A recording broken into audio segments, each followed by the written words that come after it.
Meeting of the Electoral Area Services Committee for Monday, July 15th, 2024 to order. We have people in the gallery here, so it's worthwhile going through some of the housekeeping items. One is that, first and foremost, washrooms are located in the rear, down the hallway and on your right, the way you came in. And the other thing, of course, is in case there is an emergency exits are, of course, in the entrance here and on that side, as well as the two double doors on the south side of the building. So should there be an incident, then we assemble in the parking lot out front. That being said, I'd like to start off this meeting by recognizing very respectfully the fact that we are today conducting this meeting on the traditional unceded territory of the Comox First Nation, who are probably going to be celebrating a milestone in their treaty negotiations next week. So I'm looking forward to that. We're going to start off with delegations. Our first delegation is the Denman Community Land Trust Association. We have Dave Ricketts, Paul Boscheman, is that right? Pam Willis from the Denman Island Land Trust Association to present information regarding requests for $10,000 granting for Denman Island Economic Development Service. Moved and second on receipt. If you could approach the podium and press the little button, and we'll turn you on here so everybody can hear you.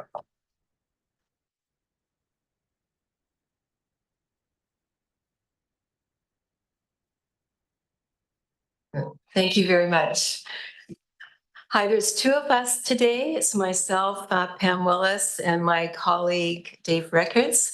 And we are here from the Denman Community Land Trust Association. And we have the possibility of obtaining a piece of land in the village core for the purpose of affordable housing.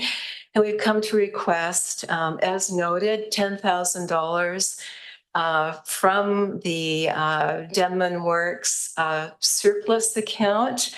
We were too late with the applications, the normal channel of applications this year because we didn't have quite, didn't have all the information we needed in order to meet that deadline. And so in April, we met with Denman Works, the board, and made a request. That was approved by the board in late April and forwarded to Doug over there. And that's why we're here today. And it is a unique opportunity. It's located on the Denman Works Highways Yard, which is owned by MCON Services Incorporated. Frank Rizzardo is the president of that group, and he has offered to allow us or support us in the subdivision of a portion of that yard for the purpose of affordable housing. The condition is that we have to do all of the due diligence work associated with required before you actually go to subdivision. We will note that the Islands Trust is fully apprised and supportive of this. And I'm now going to, and I just want to note too that this is located, as I said, in the village center. It's right next door to our Denman Green project, which is a shovel-ready 20-unit project that we continue to search for, funding to support the construction of that. And close to the school, the rec center, all the amenities that Denman Island has to offer. And Dave and I are on the due diligence committee for the works yard. And so that's why the two of us are here today, as directors of the organization. And I'm going to turn it over to Dave now, and he's going to talk about, all the specifics, the technical aspects of this project. So thank you very much for allowing us to present today. Thanks, Pam. I just have a couple of slides and it won't be that technical, so I'll skip through it. Just to highlight what Pam was talking about in terms of the site in the context of the Denman community. You can see in the blue outline box the full works yard, and the portion there that that MCON is offering to us is the solid blue portion of that. One of the due diligence tasks is to look at the site and how we might use it. So we've developed a couple of plans. None of these plans are necessarily the ones we're going to proceed with, but at least we know in concept that we can do things that make sense for the community. So these are just a couple of the plans shown there. So the due diligence task that Pam mentioned, there's really 6 key elements to this: wastewater, water, property boundaries, islands trust zoning, a site plan that works, and finally the environmental portion, which is really the focus of what we're asking you for. The wastewater part, we've had a consultant look at that, and we do know that we can address that. The water portion, we do know that we've got access to a good well, and we've done some monitoring of that well during the dry season or during the wet season, and now we need to do it again during the dry season. So that's coming up in the next month. Property boundaries, as I showed you in those 2 site plans, we're pretty sure that will work for us, and MCON has agreed to those. Islands Trust zoning, as Pam mentioned, Islands Trust is well aware of the project and are very supportive, but of course we haven't proceeded with the subdivision and rezoning of that land at this point until we get the other tasks done. Site plan we just talked about. So environmental, that's the question mark. And at this point, we've met with the Ministry of Environment and Climate Change Strategy, and they're allowing us to assess the environmental aspects of the site, focused only on the portion that is of interest for affordable housing. And the reason that's important is that's a bit of a departure from the way this has been done in the past. So they're not going to require that MCON deal with any environmental aspects on the site they're retaining.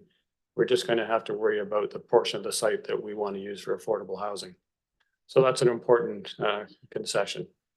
We've hired Trillium Environmental to assist with the regulatory approval to develop the site for affordable housing. So they're doing the assessment work from an environmental point of view. There's several phases, and the ultimate scope and cost of that work kind of depends on what we find at each phase. So in phase 1, we did basic soil sampling, groundwater sampling, and the findings there were that the chlorides modestly exceeded the contaminated site regulations, but it can be addressed. There were no other findings that were of concern. So the detailed site assessment is what we're doing now, and that really involves delineating the extent of the chloride in the soil, additional groundwater monitoring, sampling, some test pits, a surveyor to define the portion of the site that is of interest. We have to do that as part of this work.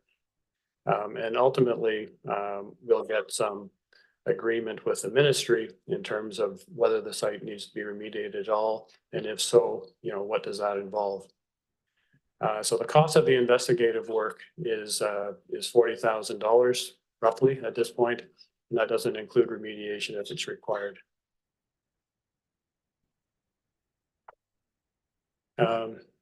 So that's it. As Pam said, what we're hoping for is $10,000 contribution from the regional district to help us with this. The other 30,000 we're getting from the community. So any questions you may have, I'm happy to entertain.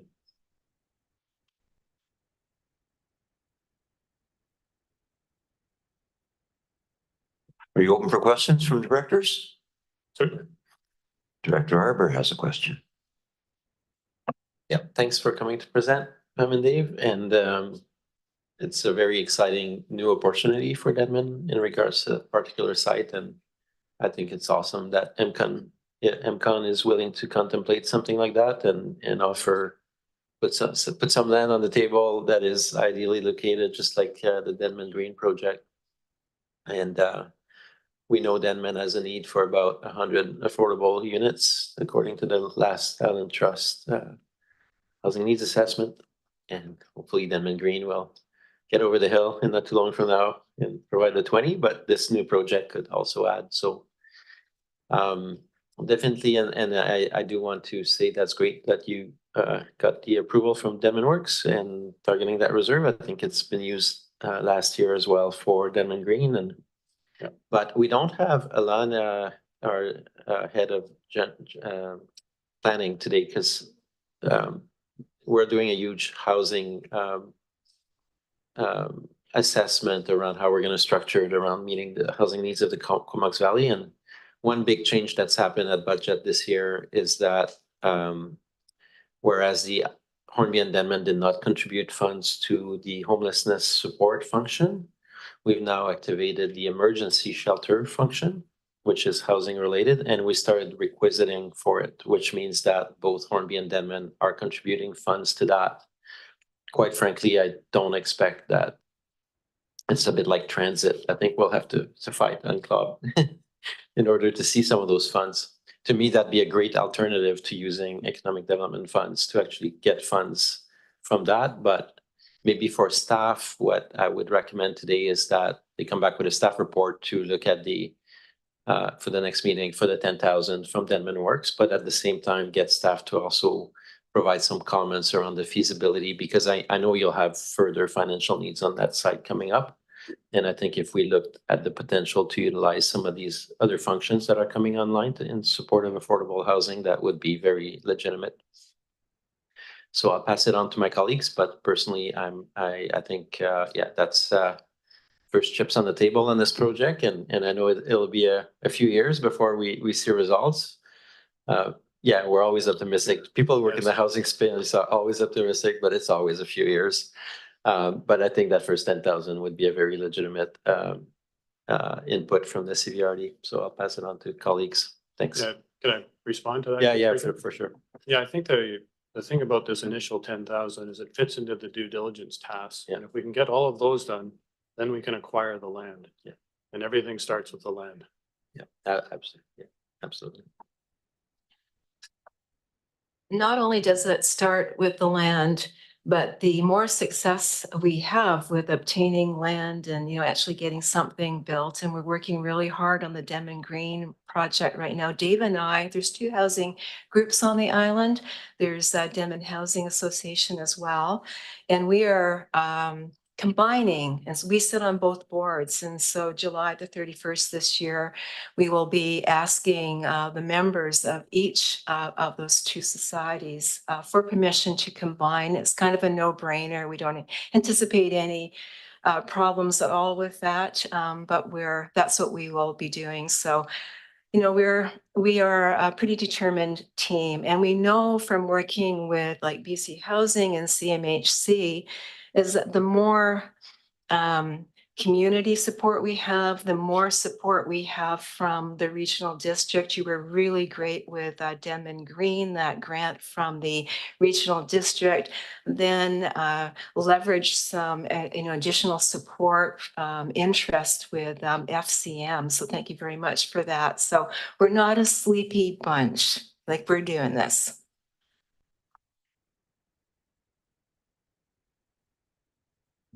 Thanks very much. Director Hardy, you have a question? Yeah, thanks. Thanks for the presentation. I just had one question with regards to the elements that you had identified. And one that I didn't see up there was an archaeological element. And I'm assuming work that's being undertaken with Ellen's Trust and all the other various organizations that you're working with, that I'm sure that key component or element is being looked at or addressed, but I just didn't see it in your presentation. So just wondering if you had any thoughts with that. Thanks. Yeah, I think the preliminary indications on that site is that it's not going to be an issue. But of course, as we are getting into construction there, that will be one of the things we have to watch for. Because we have had a preliminary look at the site, and remember that MCON has been working that site for years. So. Seeing no further questions, I have a question. You mentioned the MCON site and the possibility of remediation. Are you talking mostly like hydrocarbons, or what do you anticipate as being the problem with the environment there? The only one that's been identified so far is chlorides in the soil, and it does not seem to be a significant amount over the normal limits. And so then it becomes a matter of our consultant and the province saying whether it's significant or not and whether it needs to be remediated. And our preliminary indications are that we're not expecting to have to deal with it at all. We can just leave it in place. Would that be a result of what they use for dust control? Yes, and for, Okay, so, yeah, makes sense. for, and then control of ice and snow. yeah, okay. And, you know, to hear Director Arbor say 2 years, I mean, that's downright sprightly for local government. So we're hoping it is 2 years and not too much more.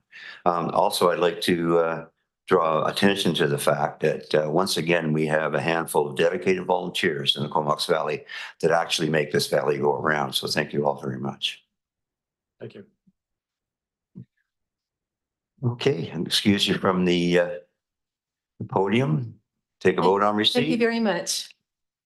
All in favor of receipt? That carries. Next, we have cell tower 1351 Larkin Road. Hillary Jones is here to present information regarding the proposed telecommunication tower on Larkin Road.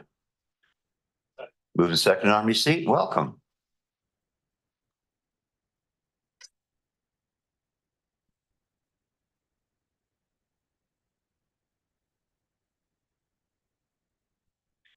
Yeah, it's green now. Thank you. Good morning, directors. My name is Hillary Jones. I'm a CDRD resident. I think you recognize me. This is my third time presenting here regarding cell phone proposals in the Valley. So we're here today for 1351 Larkin, the proposal for this tower. So we put together a bunch of information telling you reasons why we feel that you should not grant a letter of concurrence for this tower. There are very sensitive wildlife areas in this, wetland and wildlife and birds in the area, including migratory birds. We're wondering if the residents were actually consulted. There's a number of them here today that are actually from the area. I mean, a majority of the people in the room today, I just want to point out, are from the CVRD area, the greater area. And there is a number of people that live very, very close to this proposed tower. If those people in the audience wish to, if they could raise their hands just to show that they're here to support a tower that is greatly going to influence their lives for a long, long time. So there's a lot of people here today about this. So we definitely are here to protect nature and have a voice for them. We don't feel that there's been insurance coverage demonstrated at all. So this is a quick summary and we'll get right into it because I only have 8 minutes left. Okay, Vista was formed in 2022 in response to the cell tower proposals. Our membership continues to grow.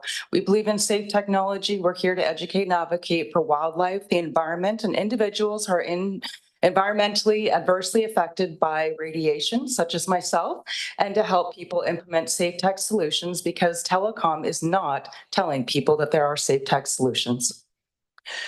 As I mentioned, this is my third delegation. We are sad to see that there are 5 proposed cell tower locations in the Valley. It's very sad. There's a list of them here. I don't have time to read every word here, but I'll just quickly scroll through. I did want to highlight one comment that was received for this proposal by a resident, and they said that Health Canada has stated that their mandate is not to protect the health of Canadians. Rather, its role is to enforce the law, the Food and Drugs Act and regulation. So once this is clarified, we see that Safety Code 6 is not a definite guarantee that no harm will come from people around these towers. And we believe it's just a matter of time that they're proven unsafe, just like DDT. People used to think it was safe. It is not. Cell towers are not permitted for non-farm use. There is no net benefit for agriculture.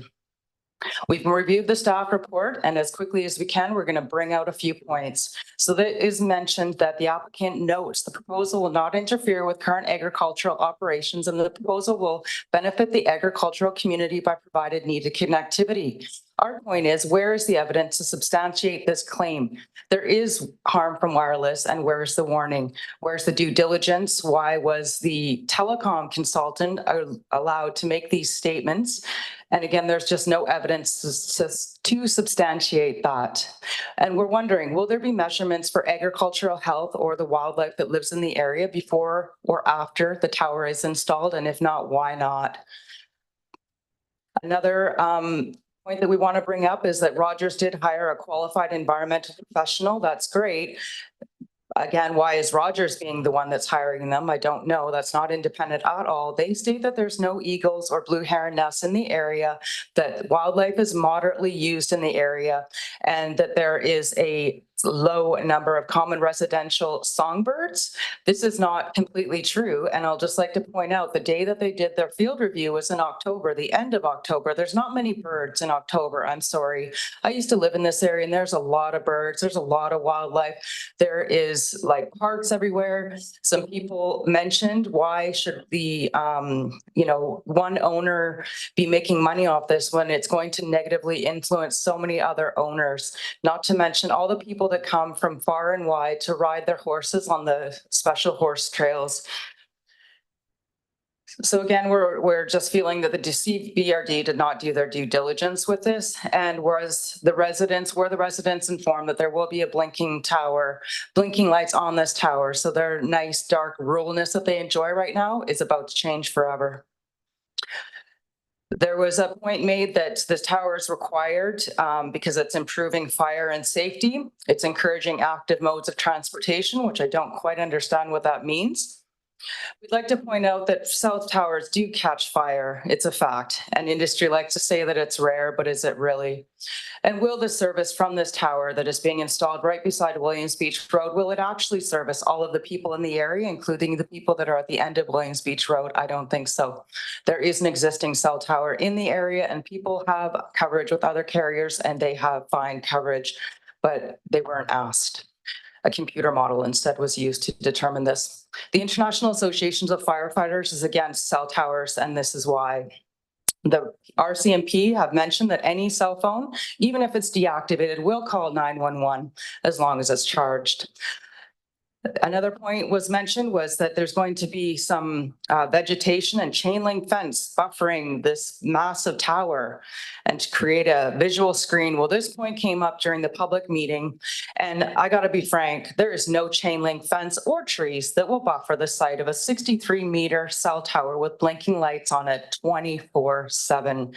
This cell tower will be visible to all, make no mistake.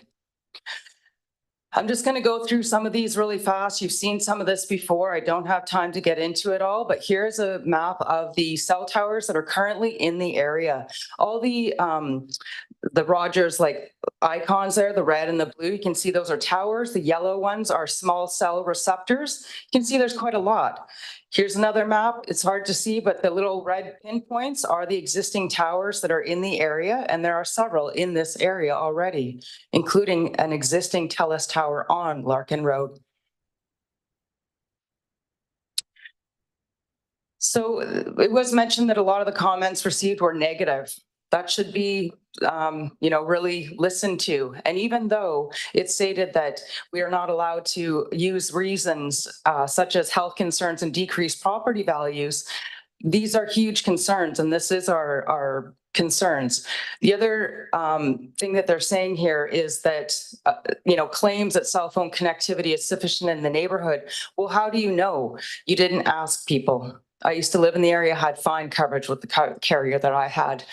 Rogers has also mentioned that 79% were in opposition, 21% asked questions, but did not take a clear position. And they're making a point that some people didn't give their addresses, so they're not valid, is what I read that to be. So do residents really understand what's happening and that they only had a limited time to speak? Are they really, truly being represented here today? We're doing our best. At the end of this report, it's saying that the staff have said that if the directors here do not grant a letter of concurrence, that a resolution process would likely enter. I'd like to know how they know this. Is this a warning? Who's going to initiate this? We've shared with the directors that if a land use authority has good reason to cite for issuing a statement of non-concurrence for a proposed tower, then ISED rarely gets involved. Rogers also wants you to confirm that a proposed tower is permitted use. It is not. We don't have much time left here. I've got a minute or so left, just shy of 2 minutes, but I would like to just remind you that other municipalities have said no, and we've been doing our best to try to empower you. We did deliver an appendix and we emailed it to all. I don't know if you all received it. I did bring printed copies today. Perfect. So we do have hard copies to deliver if you did not get it. So we're just here again to say, you can say no to this tower. There is also a standing offer with an EMF professional. You guys are not experts. We can totally understand that, nor are we, nor is the consultant hired to do this proposal. But we have an expert here. We have offered this to you. You have not taken us up for it, but we're just saying on the record that it is a standing offer free of charge. Marcus Solution is willing to come here, and he has been here in the past to present with this stuff. So I'm just going to quickly go through these slides here. You've seen them before.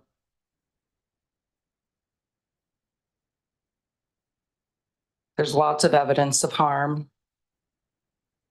Other countries are doing a lot more to protect their citizens. ISED makes billions of dollars.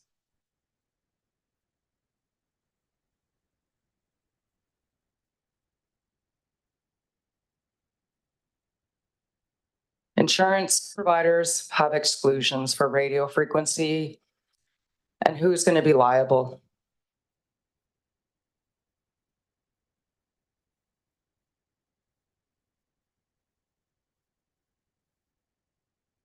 There are safer solutions. There's all sorts of adapters. There's ways to hardwire. I've got 4 seconds left, but we're here just to stress that there are safe solutions.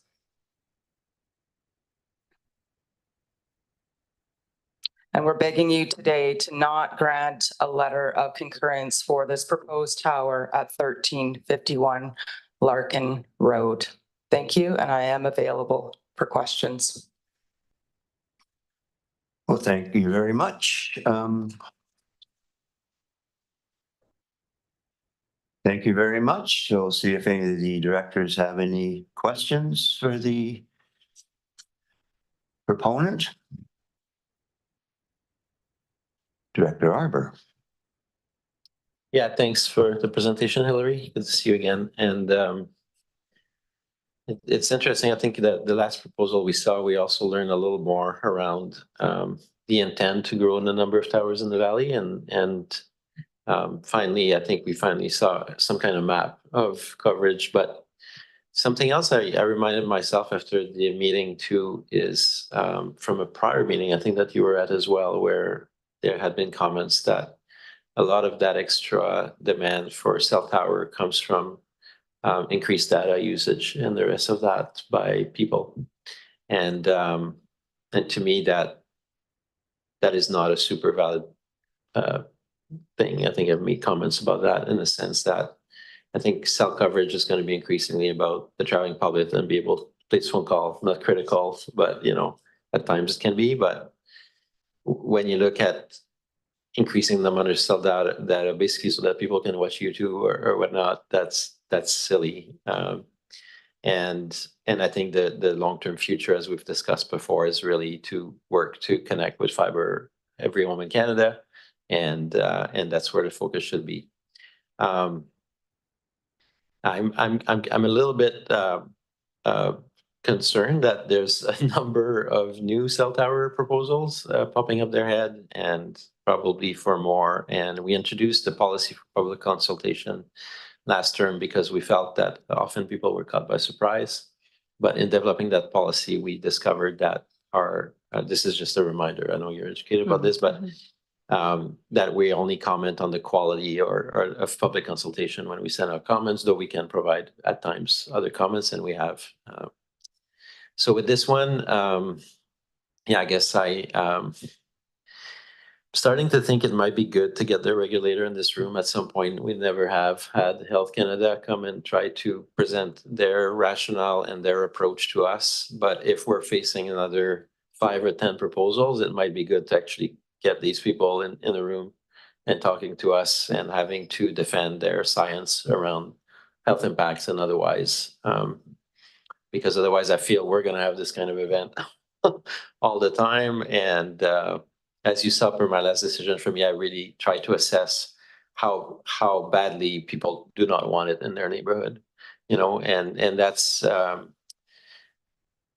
not a science. You know, like we've seen huge movements around cell towers in my experience when I live in Hornby and at Dove Creek, and I think it's a little unfair to just rely on people. So it might be good to get the regulator to come forward and have a bigger conversation with us. So yeah. For this particular proposal, I don't know, I'll see what the directors think. I think it might be a good idea to just defer. Sometimes I feel like I do agree it's a consequential decision, and it might be good to just, there's a lot of correspondence that has come in. We got our package on Thursday or Friday. I might like to reflect a bit more on this one, but I'll pass it to the mic, and I know I had also commented that it is an item on the agenda for today as well, later on the agenda. So if we don't comment now, we might comment then. Thanks.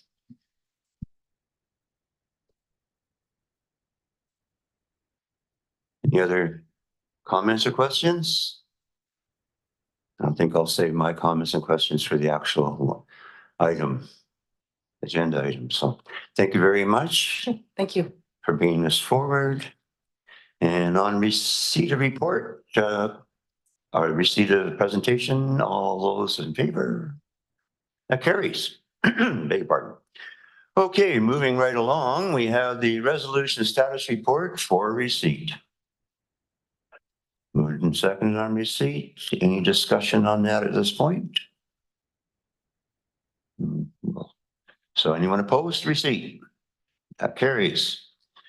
Moving along to item D, Advisory Planning Commission minutes. We have Area C Advisory Planning Commission, Area B, and the Agriculture Advisory Planning Commission, and an Area A Planning Commission from July 8th. All sets. Move all four. Second.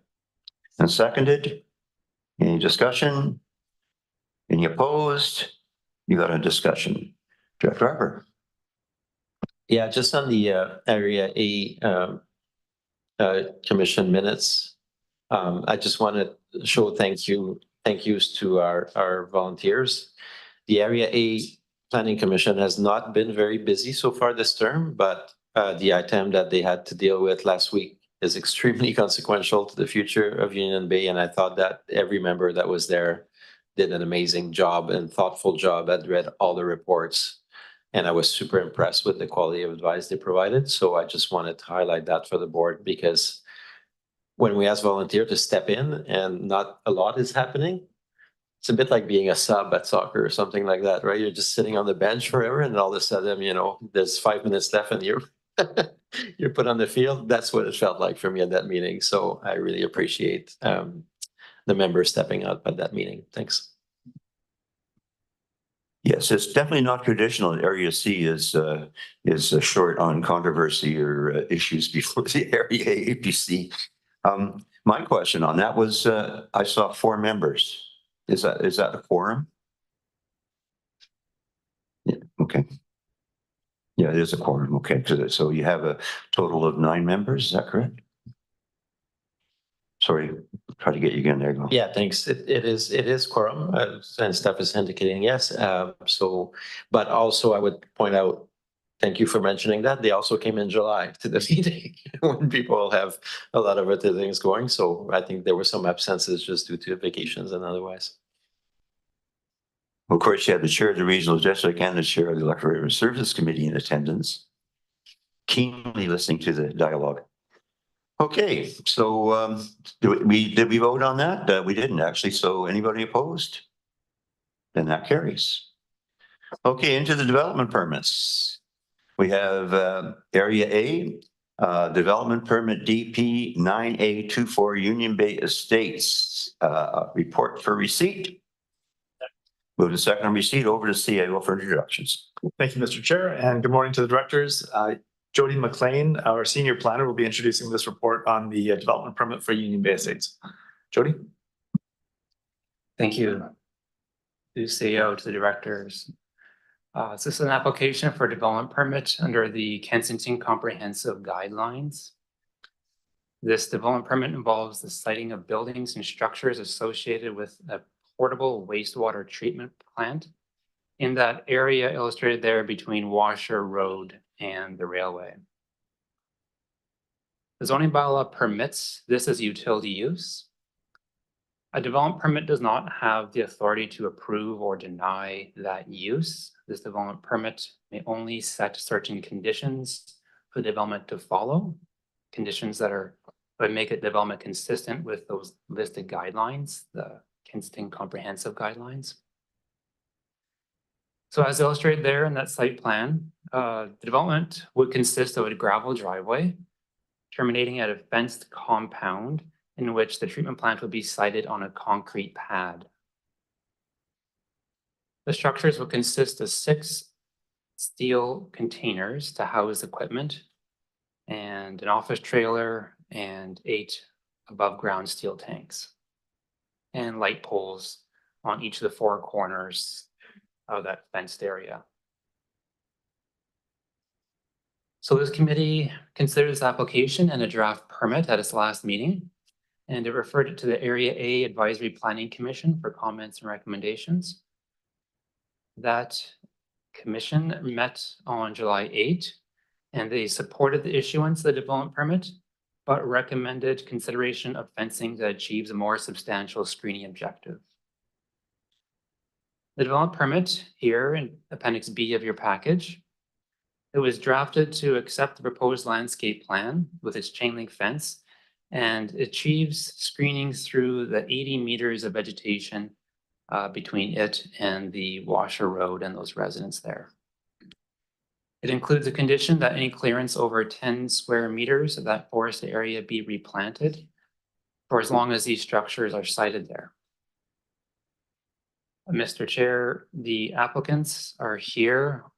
Olu Ogunlai in the gallery here and Rita on Zoom. Mr. Chair, staff recommend issuance of the draft permit as included in Appendix B.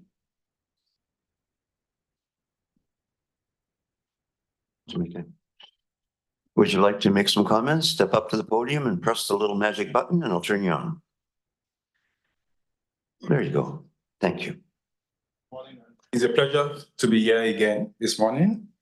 And I want to thank the APC members for their deliberation on the issue and the recommendation, which we found very, very useful. And during that meeting, 2 things were raised, which I was not able to adequately answer at the meeting. So I wanted to highlight it here. So there was a question about the storm management plan. And in order to clarify that there are 2 retention plans being proposed to be sited there. So to take care of the storm water and the rain and water during the process. And also they made mention of the chain link fence. So I'm already proposing that. But as was mentioned, it might not completely shield the structure due to the height, but the chain link fence being proposed meets the requirements of the bylaw. So I wanted to raise that as well. Thank you. Well, I think we have some questions. Director Hardy?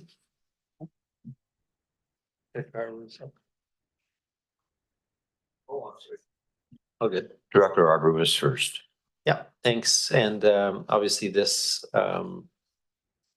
this development permit, there is a development permit, but there's a bigger context. So I'll touch a bit on both. And I'm not surprised that in Union Bay, this has created a lot of discussion and concern over the last month or so since it came before the board.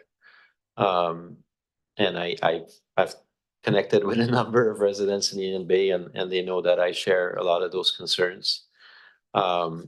Principally, which is not as much tied to the development permit, but about the bigger game plan. I think everybody knows that we're hard at work around the South Sewer project. There's been a lot of community engagement, a lot of open houses the last year and a half. And I think a lot of residents feel that that is the key topic. So when they hear about a temporary wastewater treatment plant, that brings up a lot of questions. And both staff and myself have heard a lot from the community over the last 2 months. And that bigger context is really the sense that under the master development agreement, any sewage solution has to be expendable to the communities of Royston and Union Bay. So some of the questions that I've been receiving is, will that temporary wastewater treatment plant handle the communities of Royston and Union Bay? And the answer to that is, of course, not. And we all know that, but they want to understand what is the plan then, and how does that fit with the existing master development agreement that Union Bay Estates / Kensington has with the CVRD. There's a lot of stuff we can't really talk about because there's ongoing negotiations around different aspects of the project with our partners, with Comox First Nations, with Union Bay Estates. So people also understand that, but there is going to be remaining questions around how this particular facility fits with all this. I think Union Bay Estates has done a good job on the actual presentation of this particular project in and of itself. So I think, we got a comprehensive report. The APC has provided input on the development permit. What is difficult today is that our decision is not linked to whether this facility will come online or not. It's really just linked about the form and character of the facility. And this is where the APC set their mind, and Union Bay Estates as well. And as per the Local Government Act, we have a very narrow band of decision when it comes to development permits. We can only speak on form and character, which is how we ended up with a positive recommendation from the APC with some improvement suggestions, which I support. And I think this committee is faced with the same dilemma today, which I'll probably be in favor of the development permit, because overall on the form and character, I think a lot of the concerns that were raised are being addressed, and the applicants being responsive. So the missing piece after today is really for the community to better understand what is the solution to the bigger context, because I do not see this facility coming online until we have amended the master development agreement, because the master development agreement says that any sewage solution should be expendable to the whole community. So the community is right to have a lot of questions. So for today, I'd be okay with letting go of the development permit, understanding that there's other stages in the process, such as the building permit, and also the provincial approval process around the wastewater plant. To the applicant, I would say there's still some questions in the community that I've received, and maybe you are receiving some of them. People are really curious about whether it's going to a retention pond, or whether it's going to Washing Creek, or where is going to be the discharge. I think there's been some information on that, but there's still questions around it in the community for sure. So I would just highlight that. I'm telling you a long story because there's a lot of interest in this, and I understand why. But for now, I'll pass it to my colleagues to see if they have other insights and comments, and might come back to the mic as well. Thanks. Thank you very much, Director. And now Director Hardy. Yeah, thanks. I did look at the report, and I think Director Arbor had just recently made mention of an item that is an item of concern for me, and that's the location of the facility in itself and the outfall of the facility and the potential impacts of the shellfish aquaculture industry and KFN food social ceremonial sites if we run into issues with the facility not being able to handle the amount of water that goes through that facility. So I'm just curious, and I'm not sure if our friend here at the podium can answer the question or not. Is, again, I didn't get a clear picture with regards to where the outfall would be. Is it flowing into Washer Creek, or is it flowing out to the marine environment there? And then also with regards to, again, we've seen other sewage treatment facilities in December, January, when we get those heavy rainfalls, that they just cannot handle the amount of rainfall or water that's going through the facility, and consequently, there's an overflow that just immediately starts shooting effluent out in the marine environment. So I'm just wondering how that issue or item is going to be addressed. Thanks. Yeah, thank you for those questions. I might not be able to address them fully now, but I'll just respond based on my knowledge of the project. So I understand that there's presently an existing bond there, which is where the affluent will be flowed into, but that is subject to getting the approval from the Ministry of the Environment, which is an ongoing discussion. And also, I mean, the way the system works is there is a dewatering system, which we do the waters, whatever goes into it from the waste and everything within it. So it's they're going to be like the waste remover and to be like in a bin. So that is not going to be introduced into the pond as well. So there's a process of cleaning whatever is coming out of there. But I mean, all this is subject to the approval of the Minister of Environment, and that is being handled by a different person. So I don't have the technical knowledge to fully address that question. Then in respect of the rainy season, I know some simulation has been done to understand the capacity of the system, but it's not something I can speak to from a technical angle. Yeah, we have to draw our attention to the fact that we're dealing with form and character of development permit. And these decisions are basically lie in the provincial Ministry of Environment to ponder. They're beyond our realm. So just focusing on, we have more questions. I think this time Director Arbor was first again.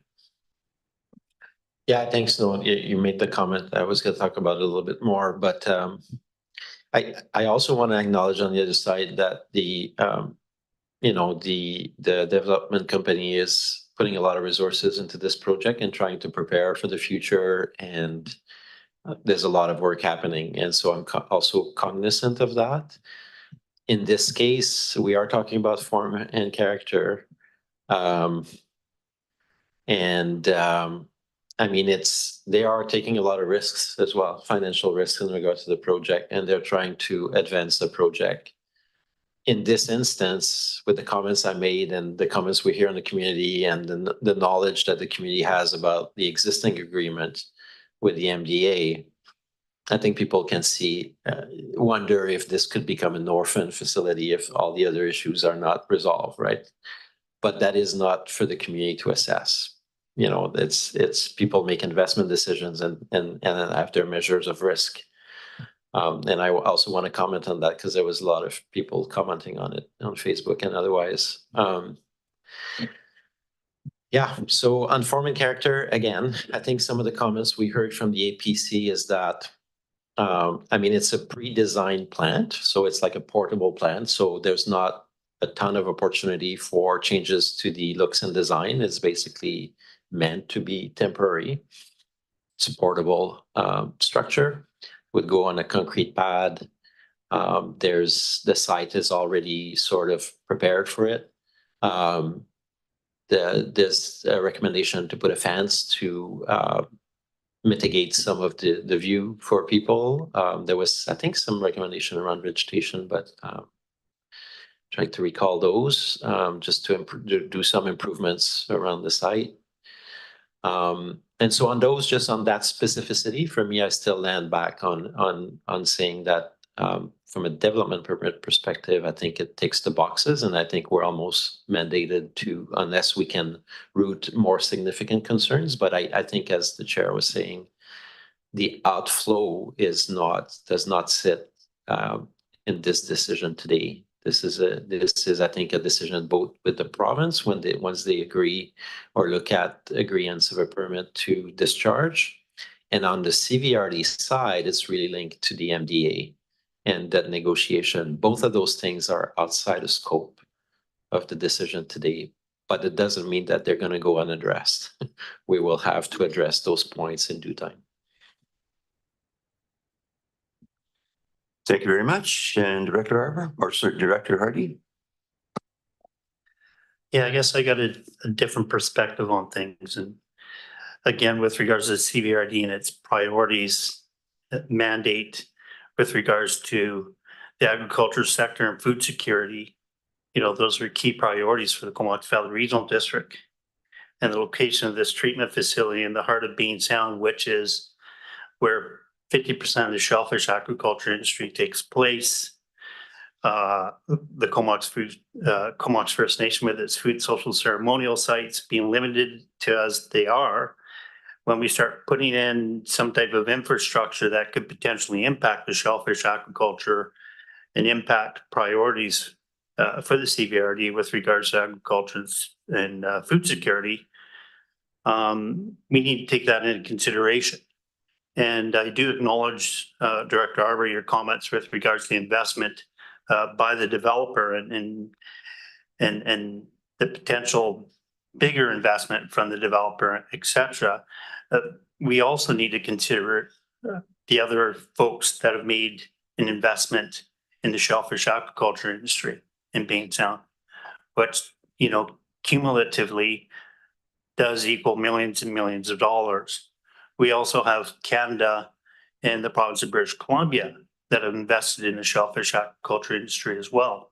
So it's not just one particular entity that we need to be taken into consideration with regards to whether a development permit gets allocated. But like I said, we could argue all day with regards to it's up to the province of British Columbia and the Ministry of Environment to determine whether the effluent that gets pumped out into the marine environment is safe and suitable for everyone. But we do have a responsibility, in my opinion, to take into account of the other investors in Bean Sound, not just one particular group. Thanks.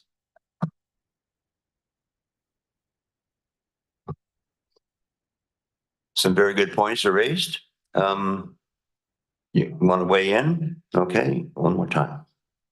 Okay, yeah, I believe the concerns and comments raised are genuine, but I think it's important to state clearly that this is for the form and character, and that's the focus. And this temporary water treatment plant will not start functioning until the approval is gotten from the Ministry of Environment, where all the comments being raised now will be looked into. So I feel it's important to raise that. Thank you. Thank you very much. And if I may, we have a very narrow remit under the Local Government Act on this discussion. It's very focused to forming character and citing. So that's what we're discussing today, once again. I do agree that some decision point in the future, we will have a chance to weigh in more fulsomely on some of the other aspects, including environmental impact. But at the end of the day, there's a long road ahead to get to where we both parties need to get to. Well, I guess all five parties: First Nations, federal, provincial, and local government. So on that note, I'll excuse you from the podium while we take a vote on receipt. Thank you very much. So on receipt of report, anyone opposed? That carries. There's a recommendation. Moved on the recommendation. I'll second it. Any further discussion on the recommendation? Director Arbor? Yeah, just my final comment is, I think I do want to acknowledge the issues raised by the concerns raised by Director Hardy. I think they're absolutely valid, and I think there've been concerns in the community as well for the last 30, 40 years. And I think he's right that we're doing a lot of efforts, including the very unpopular in some segments look at septic regulation and otherwise. And so to add to that may seem counterintuitive, but I think for me, number one, development permits will keep sharp on the focus of today's decision. Number two, temporary treatment plant, which really hints that Union Bay Estates is really planning to be a major partner in the South Surge project, and that this temporary treatment plant would indeed be temporary. I think there's always the fear and reality in the rural areas. As soon as somebody hears the word temporary, temporary quickly becomes permanent in the rural areas. And I want to provide assurance that in my opinion, it simply cannot happen here because I think of these other decisions that are coming. If this facility came online without a bigger plan to connect Royston and Union Bay, we simply would not be in a place to permit this facility to operate and have to share those comments with the province. Thanks. Thank you very much. And keeping in mind the fact that the bigger picture is to get the actual sewer system hooked up. That's what we actually need to do to hook it into the Comox Valley sewage treatment system. And that should be our major focus. And I know we're working diligently to try to get all the parties on board with that. But as we know, did you say 34 years, this project? So as you can see, everything moves at the speed of government. All right, so we're on the recommendation. All those in favor? And any opposed? And that will be duly noted. Thank you very much. Moving right along, telecom antenna system, request for letters of concurrence for 1351 Larkin Road. There's a report for receipt. Moving second on receipt, then over to CAO.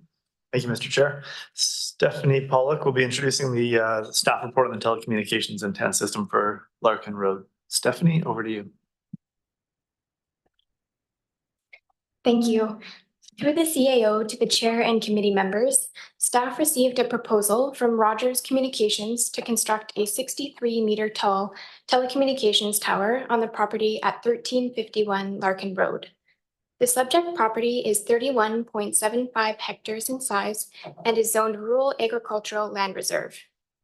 Innovation, Science and Economic Development Canada is the regulatory agency and ultimate approval authority responsible for telecommunication towers, and they require that telecommunication service providers receive a letter of concurrence from the local land use authority. The letter of concurrence confirms that the proposed use is a permitted land use and that any relevant bylaws have been followed. The proposal was introduced to the directors in July of 2023.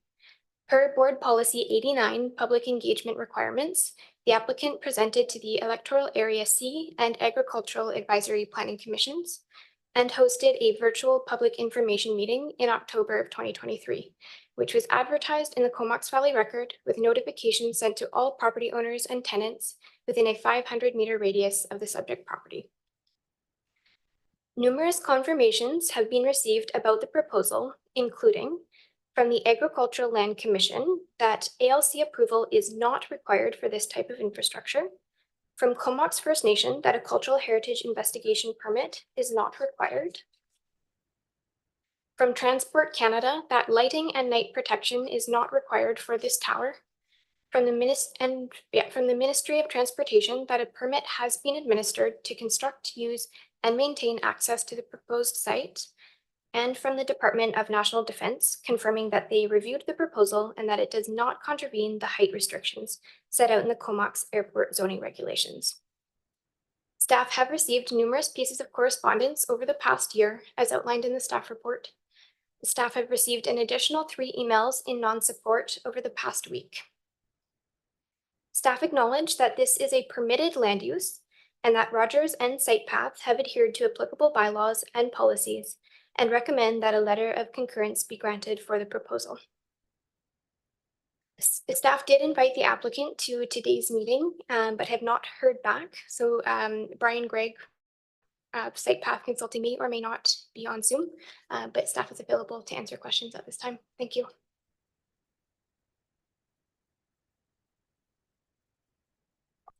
Thank you very much. Any questions from directors?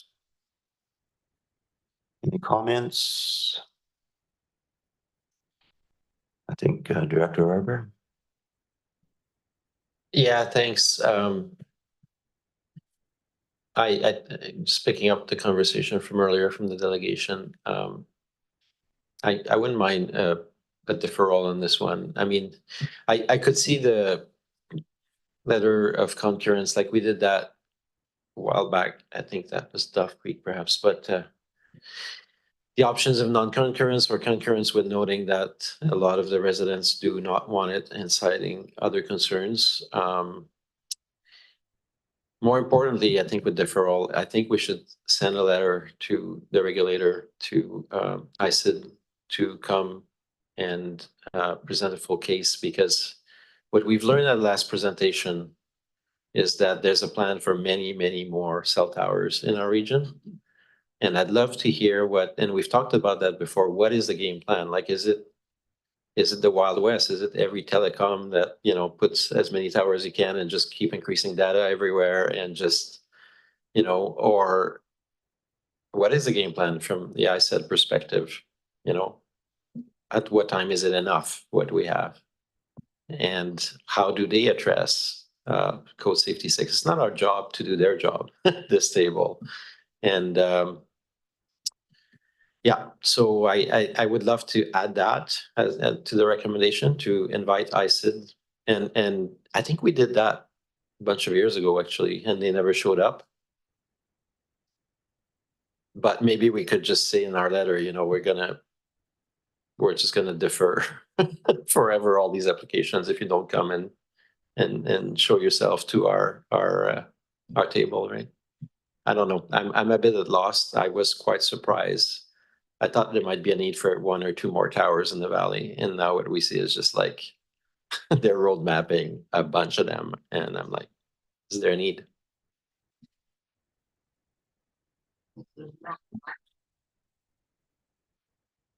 Please try to refrain from outbursts at this meeting. Yeah, I think once again, we're stuck in a very narrow remit.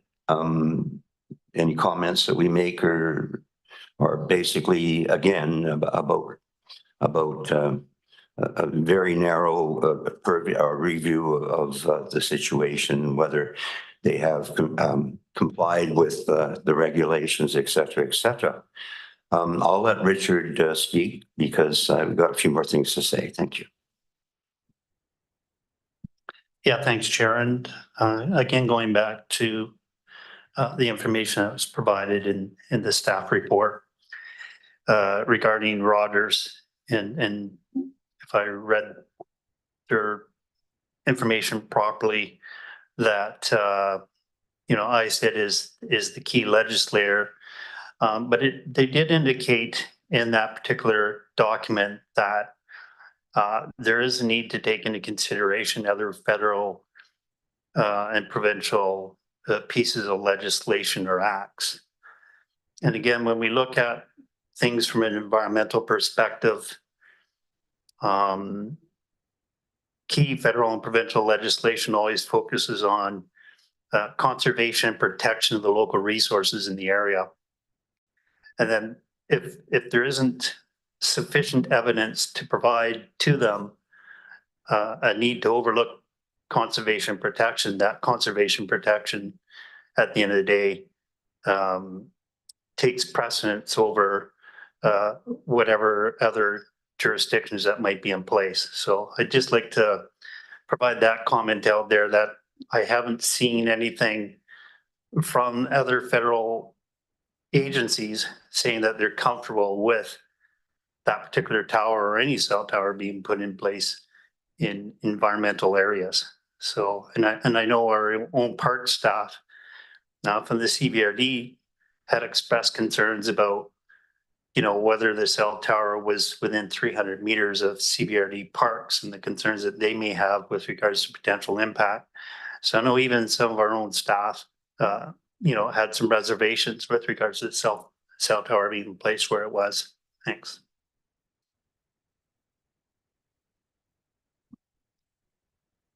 Thanks very much. Yeah, of course, it's mostly federal. I don't think provincial has much to say about this. I will go back to the Associated Vancouver Island Coastal Community meeting in April, where Rolly Russell made a presentation around highway cellular, first of all, which is a big concern in the fact that the province of BC maintains about 14,000 kilometers of highways, out of which 4,200 kilometers have no connectivity at all. So you can see in that context, it probably makes sense, at least in the northern communities, that have some contact there. But when you look at the facts, there's over 6.7 billion smartphones out there in the world, 1.5 million cell towers across the planet. The governments, because they have some territorial authority over cell towers, are quite happy to auction off huge blocks of spectrum to the big providers, TELUS and Rogers and Shaw and the like, to the tune of $2.5 billion. So you can see you've got some vested interests out there you're up against. Tilting against the windmills of local government is all very well and good, and I respect it. But, you know, we do have a federal election coming up in a year and a provincial one coming up in a matter of months. So I would suggest you got to knock on those doors. I think that a lot of the concern raised by Director Arbor is very noteworthy. And the fact that, are we just building cell towers so that kids can watch Paw Patrol in their tree fort? You know, is that what we're doing? I can see it on the remote stretches of highway where it's a safety issue. I mean, as you say, be better served by having fiber optic connectivity all through the rural areas of the Comox Valley. And we are working in that direction. But of course, again, we have to work with the big providers and the provincial and federal government. But in this instance, to ask the provincial legislators to come and speak to us, we can do that again if we like. But I would suggest that, being that there is so much driving this whole issue out there, that I would be very surprised if we got a letter even acknowledging our letter. So that being said, I see we have some more speakers, and I'll clam up for a minute. Thank you. And Director Hardy. Yeah, thanks, Chair, and all due respect towards your comment there. I do appreciate the fact that there are billions of smartphones out there and millions of cell phone towers out there. So I guess my thought or comment would be, so is it that big of a deal if this particular cell tower is not being put in place? I mean, there seems to be millions of towers out there and tons of smartphones. Is the world going to be a worse place if this particular cell tower isn't put in place? Thanks. Now for the second half of my diatribe. This is the other issue, I think, that is a burgeoning issue, which is even a larger issue, is the fact that TELUS itself is closing existing towers in remote communities. They are encouraging the residents of the remote communities in northern BC and central BC to get Starlink. So they are relinquishing their responsibility. It used to be that TELUS had to present dial tone. That was the one thing they had to be able to deliver to the household was a dial tone. Well, that has been taken off the books. You don't even have to do that. So they're getting out of anything that isn't making them money, and urging you to go to Elon Musk.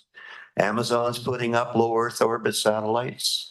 The European Union's putting up China's putting them up. It's going to be like a traffic jam up there of these low Earth satellites broadcasting. I don't know what frequencies they're using. No territorial oversight. It's international. It's in outer space. They're up 120, 150 clicks, and they're broadcasting right down on the top of your head. So I would think that this is going to be the bigger fish to fry in the next 20 years. Just saying. So that being said, I would have to concur that new technology will be coming along anytime. Thank you. So any more questions? Any comments from staff? So I'll open the floor to a deferral or whatever be the will of the committee. Director Arbor.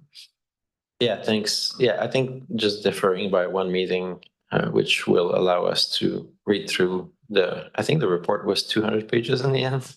Both Rogers provided a lot of information and we also had a lot of community input. And maybe it's because I'm second term, I don't have as much of an issue deferring anymore because sometimes when the volume of information is so big and the decision is important, it's good to take a bit more time. And on a project like this, I'm sure that can be absorbed if we take another 2 weeks or 3 weeks.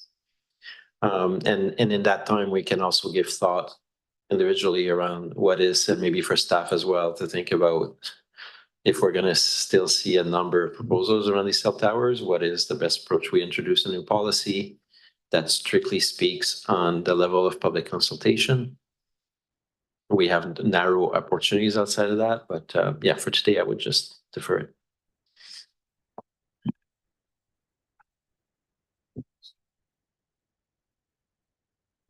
Yeah, to the next EASC meeting. I don't know when that is, but we usually have one not too long. Good morning through the CEO to the chair and directors. Thank you for your comments. If there's committee choose to defer this to a future ESC meeting, staff can reach out to ISA Canada to see if they could come and attend one of our meetings.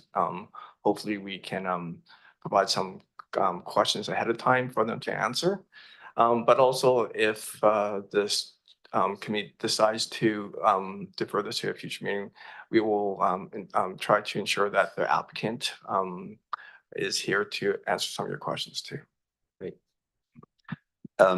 Respectfully, if it's okay with the CAO, if he concurs that I would suggest that it is summertime. We have limited staff capacity.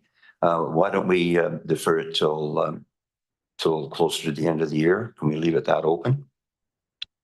Because I can't see anything getting done in 30 days. If that's okay with the mover. I defer to the CAO. I think what I heard Tom say is we could reach out to ISID as well and see if we can have them attend a meeting, provide some of that context, and we can arrange that for an Electoral Area Services Committee meeting in the coming months. So In the coming months. We'll make that effort. And perhaps in the I like that approach, and at the same time, maybe the directors could prepare some questions we may have ahead of time for ISID. For example, is it okay for a region to have an unlimited amount of cell tower? Like, is it okay in their perspective? Like, what is that bigger picture? And we've talked about Brian Craig, who works on these issues as well, and there's acknowledgement. I think we could come up with a set of preset questions before ISID comes and the health and different things that then we're not just inviting them in what they might feel is just that wide of an agenda, but we could be more focused in our questions, realizing that we may see a number of requests in the future for these concurrence letters. Okay, pitter patter on the deferral motion. Is it seconded? Seconded. Anybody opposed to the referral motion or deferral? Seeing none, that carries. Thank you very much. Moving right along. Number 4, the Electoral Area B Development Variance Permit 1824 Preston Road. Report for receipt. Moving second on receipt and over there to CEO for introductions. Thank you, Mr. Chair. Please introduce Albrecht Marginet. He is one of our newest planners, Planner 1. With I want you to study this and give it to your colleagues. Okay? Thank you very much. Mr. Chair, Albrecht Margarine is one of our newest planners. He's a Planner 1 with the Comox Valley Regional District, and Albrecht will be presenting the staff report on the Preston Road Development Variance Permit. So, Albrecht. Through the CAO to the chair and committee, staff have received a development variance permit application for 1824 Preston Road, Comox, to decrease the minimum rear yard setback for a proposed accessory building. The subject property is approximately 0.21 hectares or 0.5 acres in size, zoned country residential 1 and designated as being in the settlement expansion area. The property is currently developed with a two-story residential unit set back approximately 13.5 meters from Preston Road. The siting of this residential unit limits the proposed development from meeting the prescribed rear yard setback. The Country Residential 1 zone prescribes a minimum rear yard setback of 7.5 meters for accessory buildings between 4.6 to 7.0 meters in height, and a 1.5 meter setback for buildings of 4.5 meters or less in height. The applicant requests to reduce the minimum rear yard setback by 5.75 meters from 7.5 meters to 1.75 meters for an approximately 6 meter tall accessory building. Generally, the purpose of minimum rear yard setbacks are to maintain privacy between dwelling properties, to ensure structures can be maintained without needing to go off property, and to ensure development is consistent with neighborhood form and character. As the eaves of this property are facing the side yards, the building department is not concerned with the effects this reduced setback will have for building maintenance. The Area B Advisory Planning Committee reviewed this development variance permit at their June 17th meeting and recommends approval. Notice of this application was mailed to all properties within 100 meters of the subject property on June 28th, 2024. To date, no owners have requested additional information, and one letter of support has been received. Staff are recommending approval for this application as it is presented for the reasons that it is unlikely to increase privacy concerns, it is unlikely to make building maintenance more difficult, and it is unlikely to impact neighborhood form and character. Thank you very much. Thank you very much. And questions from Director? Director Hardy. Yeah, thanks, Chair. And maybe it's a question for the CEO regarding whether or not the regional district has a mandatory green corridor. When we start looking about areas such as this, you can see on this map, you know, the area that we're talking about, there's a lot of trees in and around the road there, and then there's nothing. So just kind of curious with regards to, is there a requirement through the regional district, through the RGS, to have some type of a green space in place there that allows for wildlife and stuff to have some security? Thanks. I think when we think about green corridors or greenways, we look to our community parks and greenways service in the rural areas and where we can secure land, whether it be through purchase or statutory rights of ways. We would look to create those opportunities for greenways and buffer zones. As well, in some cases, this isn't one of them, but in some cases we do look for buffers adjacent to farmlands. And then of course, there's also the buffers related to riparian areas, which again, wouldn't be subject to this particular development variance permit application.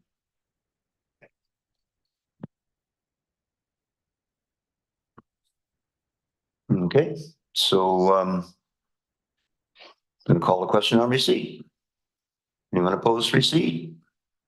Carries. I would entertain a motion to receive the correspondence from David Arnold, a neighbor.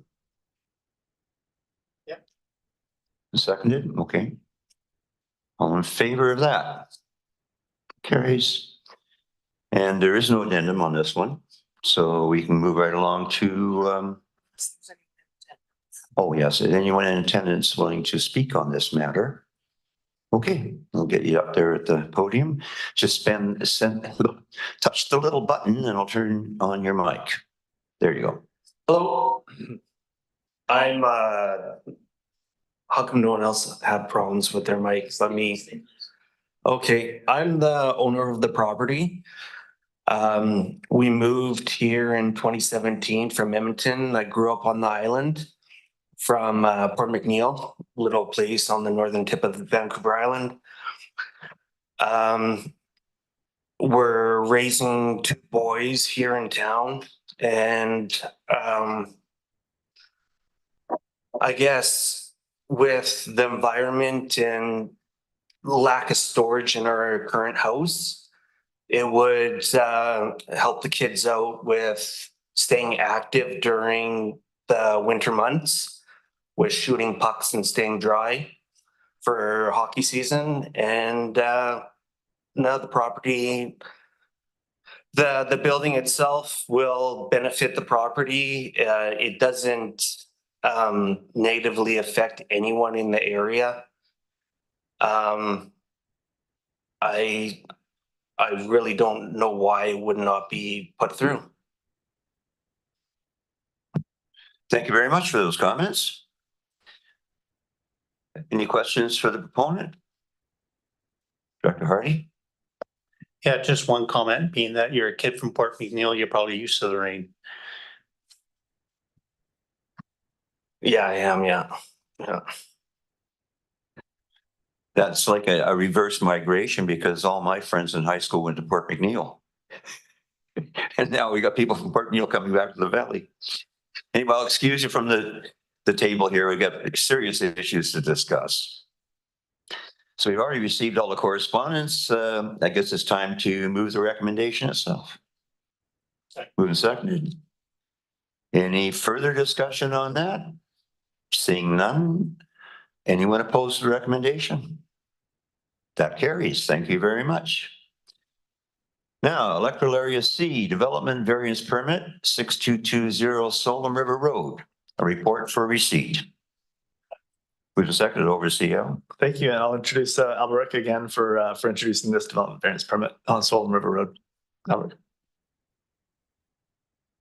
Through the chair, through the CAO to the chair and committee, staff have received a development variance permit application for 6220 Solon River Road to increase the maximum permitted size of an agritourism cabin from 45 square meters to 81.75 square meters. The subject property is approximately 30.15 hectares or 75.5 acres, zoned rural ALR and designated as an agricultural area in the official community plan and regional growth strategy. The property is developed with a primary residential dwelling unit and an accessory agricultural building containing a secondary residential unit. The secondary residential unit was constructed to aid in succession planning, but was constructed without the benefit of a building permit. The applicants wish to obtain building and occupancy permits for this unit and use this secondary suite as an agritourism cabin. Section 33(1) of the regulations of the Agricultural Land Reserve Regulations permit agritourism accommodations subject to 4 conditions, which are the property must be classified as farm under the Assessment Act. Total accommodation use is less than 5% of the parcel. There are no more than 10 sleeping units in total, and accommodation is offered on a seasonal or short-term basis only. This proposal meets all of these conditions. The application is supported by multiple policies of the Regional Growth Strategy's goals for local economic development. The zoning bylaw prescribes the rural ALR zone to the subject property. Agritourism cabins are permitted in the rural ALR zone subject to the requirements of the zoning bylaw. This application meets these requirements with exception to the agritourism cabin floor area requirements. The purpose of these requirements are to preserve agricultural land and to encourage agricultural activities on rural ALR properties. The Area C Advisory Planning Commission reviewed this development variance permit at their July 13th meeting and recommends approval. Notice of this application was mailed to all properties within 500 meters of the subject property on June 28th, 2024. To date, no owners have requested additional information and no letters of support or opposition have been received. Staff recommends approval of this application as it is presented for the reasons that this application generally conforms to the spirit and intention of the regional growth strategy and the zoning bylaw. It will not decrease productive agricultural lands, and it will benefit the primary use of agriculture on this property. Through the CAO to the chair and committee, the applicants are in attendance here today.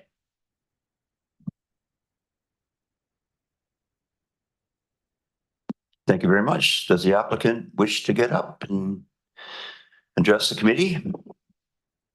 Welcome. Thank you for hearing our proposal. I'm just here to answer your questions. I don't actually have any statements. Okay, we'll throw it open to the members. Any questions? Director Arbor has a question. No, thanks. It looks good to me. And it's also, again, note that it's always good when you see neighbors, immediate neighbors provide their support in writing. That's always useful for the committee as well. Thanks. Very good. So yeah, I was present at the APC meeting when this was discussed. And they had no opposition to it, so I'll excuse you from the podium. Thank you very much for coming up. And throw it open to a motion on receipt. We already received it. So I guess we need a receipt on the correspondence, if that's possible. And seconded. And you want to post receipt of Nancy Larson's letter? Seeing none, we receive that. There is no addendum came in on this one. So any comments from any of the gallery here on this project? I don't see any comments in the gallery, so that brings us to the recommendation. Moved and second on the recommendation. Any further discussion on the recommendation? Seeing none, I'll call a question on that. Anyone opposed to the recommendation? Then that carries unanimously. Thank you very much. Now we're into Electoral Area A, Development Variance Permit for 5680 Market Street. Report for receipt. Move the second on receipt. And once again, over to staff. Thank you, Mr. Chair. I'm also pleased to introduce you to Carter Ruff. Carter is also one of our newest planners in the current planning department, and Carter is a planner one. Carter will be introducing the staff report on the Market Street Development Variance Permit. Welcome, Carter. Thank you for the introduction. Through the CAO to the chair and committee members, staff have received a development variance permit application to increase the maximum lot coverage for a proposed second-story deck on an existing residence. The applicant is requesting to exceed the permitted lot coverage from 35% to 39%. The subject property, located at 5680 Market Street, is approximately 0.1 acres in size and zoned residential 1. Existing development includes a single detached dwelling with a secondary suite. The residential 1 zone limits lot coverage to no more than 35% of the lot area. Lot coverage calculation includes structures and buildings, while driveways, walkways, and other forms of landscaping are excluded from the calculation. The only existing structure on the property is the single detached dwelling. Total lot coverage, inclusive of the dwelling unit and the proposed deck, is 39%. As a result, a variance of 4% is required. Staff are recommending the application be approved for the following reasons. The proposal will have minimal impact and would be consistent with the rural character of the neighborhood. The proposal will not reduce open space or create additional rainwater runoff, as the deck will be located above an existing concrete patio. The Advisory Planning Commission A considered this file at their June 3rd meeting and voted unanimously to support the application as proposed for the following reasons. The variance is minor. The deck includes a staircase to the backyard that can be used as a secondary fire escape. The deck will cover existing concrete. Neighbors are supportive of the proposal, and there are no archaeological concerns. Adjacent property owners within 50 meters were provided the opportunity to comment on the variance request.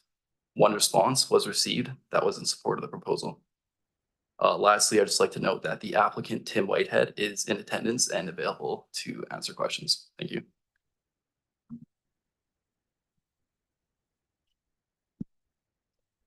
Okay, so there's no receipt of any correspondence on this one, correct? So is the property owner here? Is he willing to step up to the podium and enlighten us all? The light's already on, was left on before, so you're ready to go. Thank you.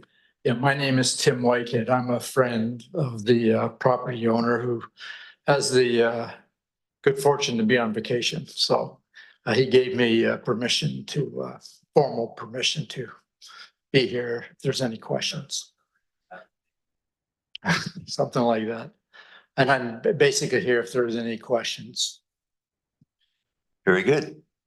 Is there any questions? I see Director Arbor has a question. Director? No, thanks. It's looks straightforward to me, and I think I don't know if it's true for the rest of the committee, but it's my first time seeing Carter at our table, so welcome, and hopefully the onboarding is going well, unless you've been here a long time and it's just your first time in front of us. I don't know, but welcome nonetheless. In regards to the application, yeah, there's no concern. I think the staff report addresses everything. Thank you. Thanks very much. So that brings us to the question of receipt. Any opposed to receipt? That carries. And moving on to the recommendation. Moving second on the recommendation. Any further discussion on the recommendation? Anyone opposed? That carries. Thank you very much. Now, moving on to number 7, Electoral Area C temporary use permit application for 447 Marsden Road and 2528 England Road for receipt. Moving second on receipt. Thanks, Mr. Chair, and Jody McLean will be back here to introduce this report and his next report as well. So Jody on the Marsden Road, England Road application. Let's just hold off for just a sec. Should have called a bio break.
Okay, we're back in session.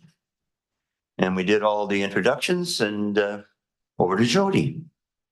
Thank you to the CEO, to the chair and directors. So this is a temporary use permit that would allow for operation of a short-term rental for the next 3 years.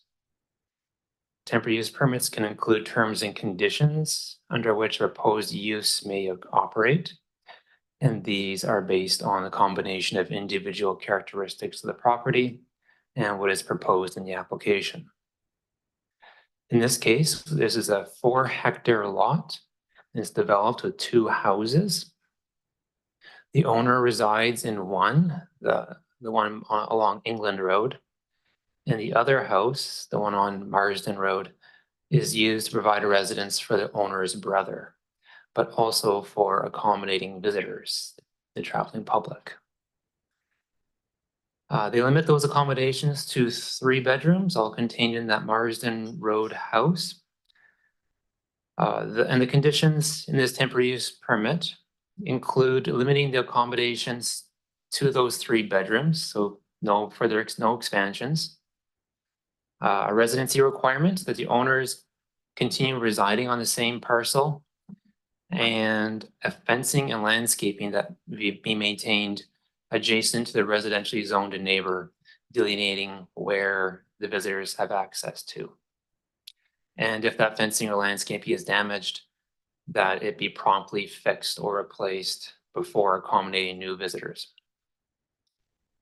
Mr. Chair, notices have been mailed to adjacent owners and published in the newspaper. And we did receive 3 responses, and I believe it's been handed out to you. Staff is recommending issuance of the temporary use permit as drafted. Thank you very much, Jody. Is the property owner in attendance? I'll ask him to come up to the podium and introduce himself.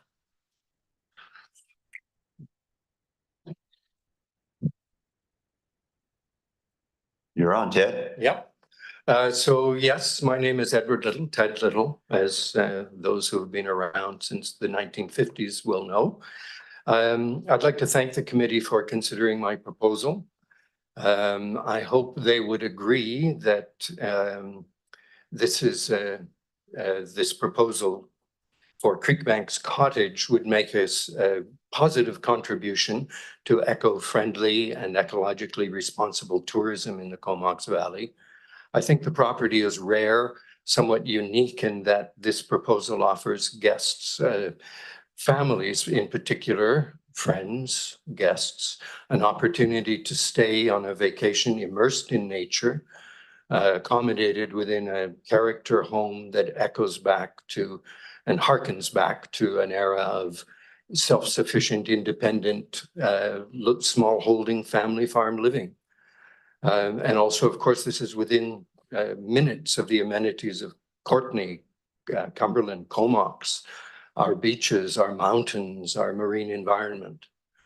So I have some experience with vacation rentals and seasonal rentals. I was the manager of the Alders Beach Resort in the late 1970s and early 1980s. I also have excellent long-term relationships with my abutting neighbors. We've been on these adjoining properties since the early 1960s, and I see they provided a letter in support of the application. I did note with some surprise that some other neighbors were concerned about the loss of a long-term rental. And I think that this is a responsibility I bear for not having been able to communicate with them between the time that I was told this would go forward in the meeting and today's date. But I think they may not understand that my brother John still lives in the property. John has begun to suffer mobility issues, so he's not as visible on Marsden Road as he once was. He's been a fixture at the mailboxes and on his walks down to the Marsden Road bridge crossing. All the neighbors know him. But I think these neighbors may have assumed because John hasn't been so visible that he's no longer in residence. But I would reiterate that this is the principal residence of my younger brother. There is maybe some different traffic in and out because he does not drive. So there are friends and neighbors picking him up and taking him in grocery shopping and things. So with that, I'm here to answer or respond to any questions you might have. Any questions, directors? Director Harbour? Yeah, thanks. The proposal looks fine, and it's funny, like we've been talking about short-term rentals at this table for a long time. We almost never see short-term rental applications and the TUPs being actually utilized. A number of years ago, people thought TUPs would be the way to go. And then with the new provincial rules that came in effect this spring, I think there was a lot of fear in the short-term rental market and that the sky was going to fall on everyone's head. Definitely on Hornby, I'm seeing that. It's I can report to this table, and I'm happy to report it back to our MLA. The new policy is both challenging local government on the one hand, and on the other is actually driving people underground again. I think so. I really like to see an application like that. I don't know, I think with temporary use permit, it does get you on the map, so to speak, and you get one renewal after 3 years for potentially another 3 years. And then we may see you again in 6 years from now if you want to continue the activity for a rezoning or. So we still haven't nailed it at all in regards to vacation rentals, definitely in rural areas. So it's a good reminder for our table, even though we never see those applications, that we still have work to do. But in this case, I think you're following all the right steps, and there was the opportunity for neighbors to provide their input. For those who showed concern, I don't show as big of a concern. I think these operations, especially when you're talking about a smaller house, you're unlikely to deal with some of the problem properties we see around Canada or elsewhere that become huge party houses and stuff like that. I don't see that here, so I'm absolutely in favor of this application. Thanks.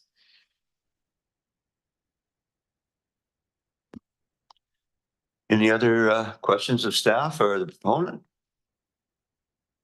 Seeing none, I'd like to thank Edward Little for stepping up to the podium and being so eloquent, which is so much like you.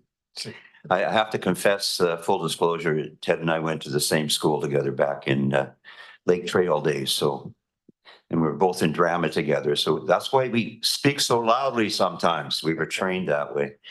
Thank you very much. Excuse you from the table. Thank you, Director Edwin Grieve. Okay, so we have some correspondence. So I guess I need to get a motion to receive the addendum first of all.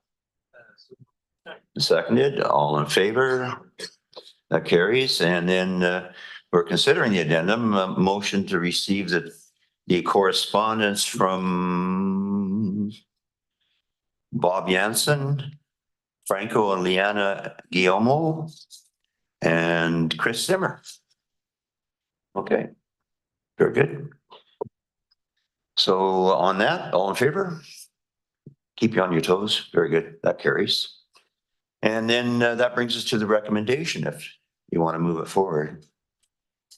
Move in second on the recommendation for TUP.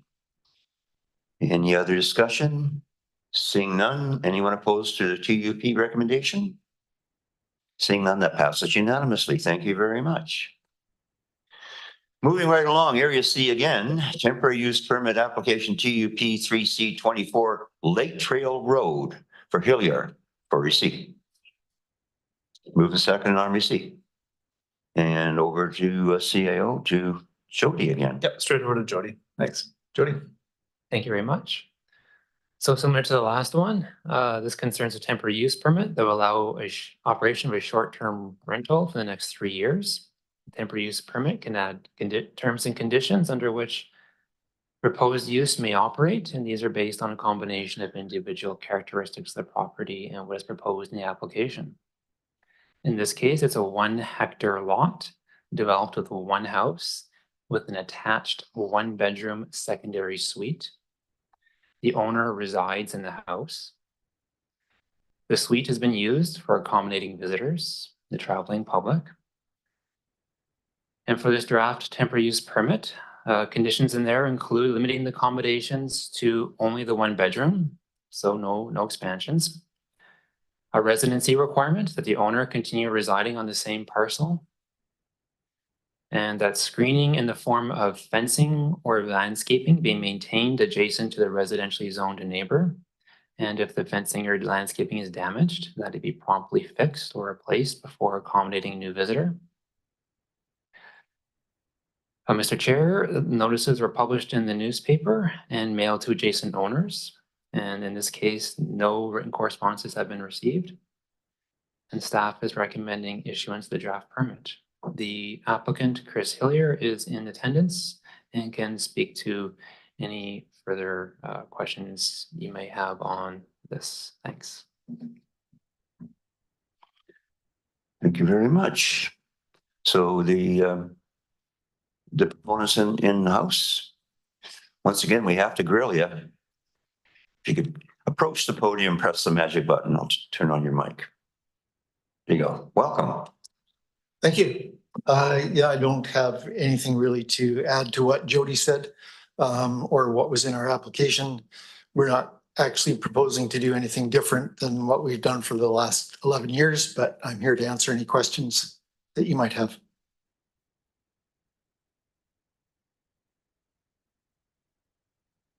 Okay.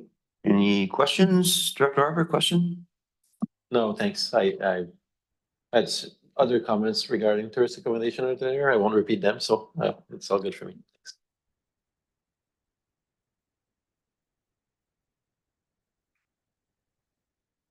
Seeing no questions, I'll excuse you from the table. Thank you for coming up. And we will proceed with the receipt of report. Anyone opposed to receipt? Carries unanimously. No correspondence to receipt. No additional comments. Move right to the recommendation if we could. Move to second on the recommendation. Any discussion on that? Seeing none? Anyone opposed? That carries unanimously. Thank you very much. Moving on to number 6, Electoral Area A, Development Variance Permit, 5680 Market Street. For receipt. Move to second receipt and over to staff.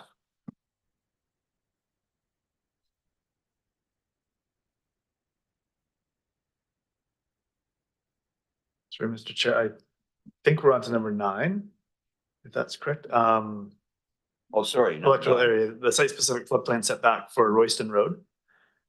I've got mixed up on my computer screen here. Yeah, that's Jackson. There we go. So, and Stephanie Pollock will be. Floodplain setback. Yeah. 2910 Royston Road, and Stephanie's going to take this one. Yeah. Welcome. Stephanie, over to you. Thank you. Through the CAO to the chair and committee members, an application for a site-specific exemption to the floodplain management bylaw has been received for the property at 3910 Royston Road. The subject property is approximately 0.18 hectares and is currently undeveloped. Proposed is a new single detached dwelling. Being within 100 meters of the sea, the applicant hired a professional engineer to prepare a geotechnical report relating to flood hazard per the floodplain management bylaw. The report prescribes a flood construction level of 5.3 meters and establishes that the 2100-year floodplain setback extends beyond the property itself, leaving the entire property within the floodplain setback and thus requiring an exemption from the bylaw. The engineer prescribes a lesser minimum floodplain setback for the property that corresponds to the site's north property line, which is at least 35 meters from the present natural boundary of the ocean. This setback approximately corresponds with a 15-meter setback from the future natural boundary. The professional engineer provides risk reduction strategies to bring risks down to lower and tolerable risk ratings. These strategies include constructing all habitable floor space above the prescribed 2100-year flood construction level and adhering to the prescribed lesser setback, designing foundations to withstand hydraulic loading, protecting the site from erosion, and site grading to permit efficient drainage on the property. The engineer's report concludes that the land is safe for the intended use, provided that the flood construction level is set and enforced, the building adheres to the lesser prescribed setback, and the risk reduction strategies are applied. Staff recommends the exemption because the engineering report will be registered as a covenant against the property, and the approach taken is in line with the provincial guidelines. I'm happy to answer any questions, and I will note that a representative of the applicant, Betty, is in the gallery. Thank you. Thank you very much, Stephanie. So do you want to get up and address the fearsome committee?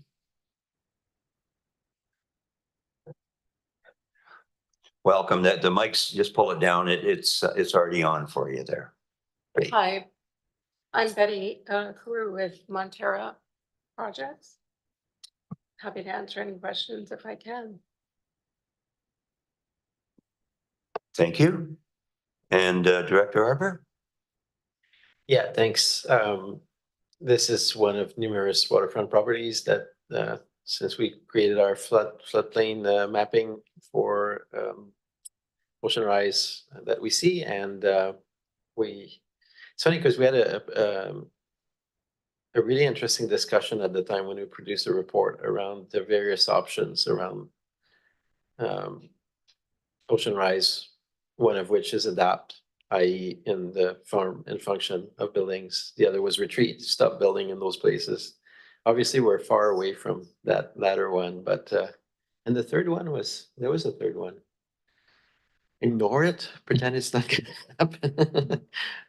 Yeah, I don't think that was the third option, but there was a third option at the time. Might be good to refresh our memory on that report. It was really good.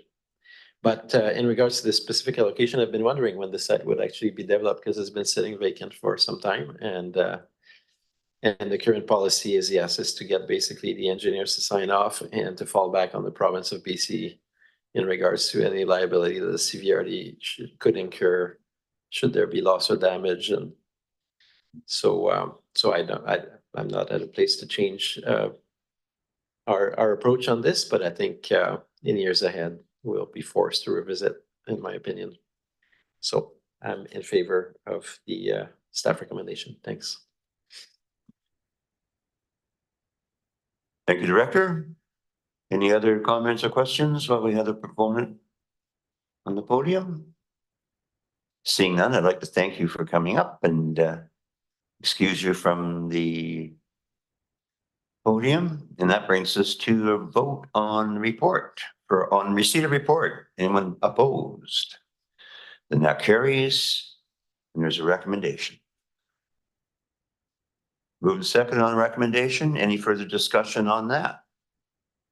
Seeing none. Anybody opposed to the recommendation? Then that carries. Thank you very much.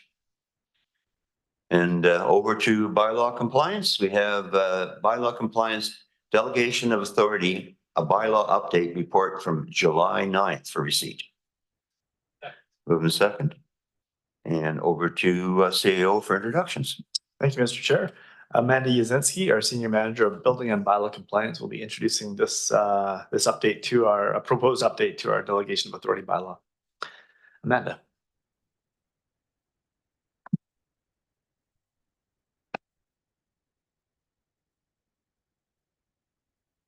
Good morning to our CEO and Chair. So this staff report outlines some updates to reflect current job titles and our specific bylaw compliance delegation of authority bylaw. This bylaw was last updated in 2019. So most the job titles within the body of the bylaw have needed to be updated, including myself, Manager of Building Inspection, and our General Manager of Planning and Development. The bylaw is attached with the changes outlined in red as Appendix A. So other than the updates to current job titles, within definitions, I just want to draw your attention to the definitions. We've actually introduced some new language in there to include peace officers, bylaw compliance officers, or peace officers or agents. And this was to reflect the requirement through contract through animal control services, acknowledging that we do have through contract other representatives that are issuing and administering bylaws for the regional district. And this also covers when the RCMP are issuing, say, noise tickets on the islands or maybe rural areas when they assist us with fireworks infractions. Coming to this table at a future committee in August under separate covers, a staff report updating signing authority in a fireworks bylaw.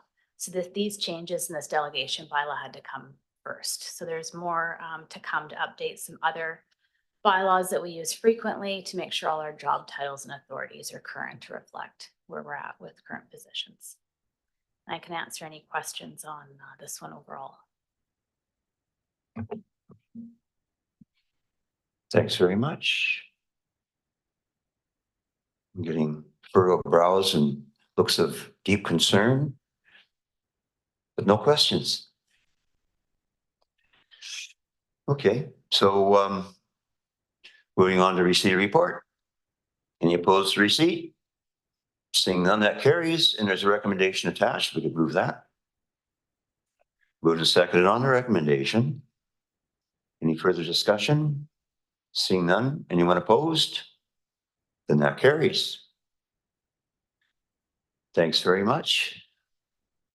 And we're on to Shingle Spit Road Ramp Capital Project Update. Thank you, Mr. Chair. And Mark Hart, Parks Planner, will be introducing this report on the Shingle Spit Boat Ramp Capital Project Update. Mark. Thank you, Mark. Thank you, through the chair. So this is an update on a project that this committee's heard about a couple of times now to replace the Shingle Spit boat ramp. Today, we're seeking support for design work, or not, pardon me, for a final design for that work. Just a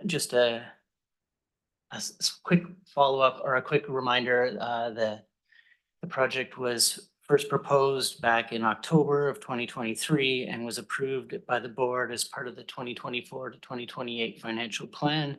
At that time, the budget was allocated in the order of $605,000. 150,000 of which is through short-term borrowing to be paid back in over a 5-year period.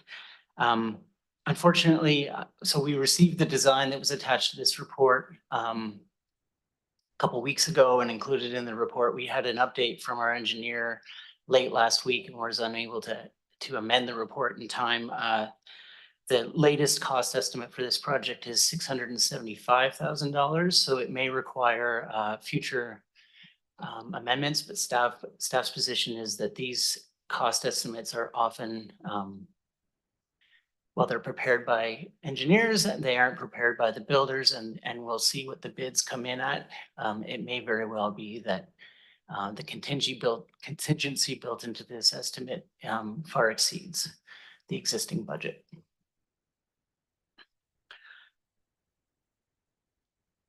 Thank you. Thanks, Mark. So I have a question. How did you get the name Shingle Spit? Anybody know that one? Director? No? Okay, I'll withdraw that question. Director Arbor. Yeah, thanks. I got to attend a month and a half ago, the community engagement session around the boat ramp, and it was really good. We had a really good turnout. A lot of interested boaters and community members, maybe 20 of them or something like that. And staff did a good job, and so did I think our consultant, I guess.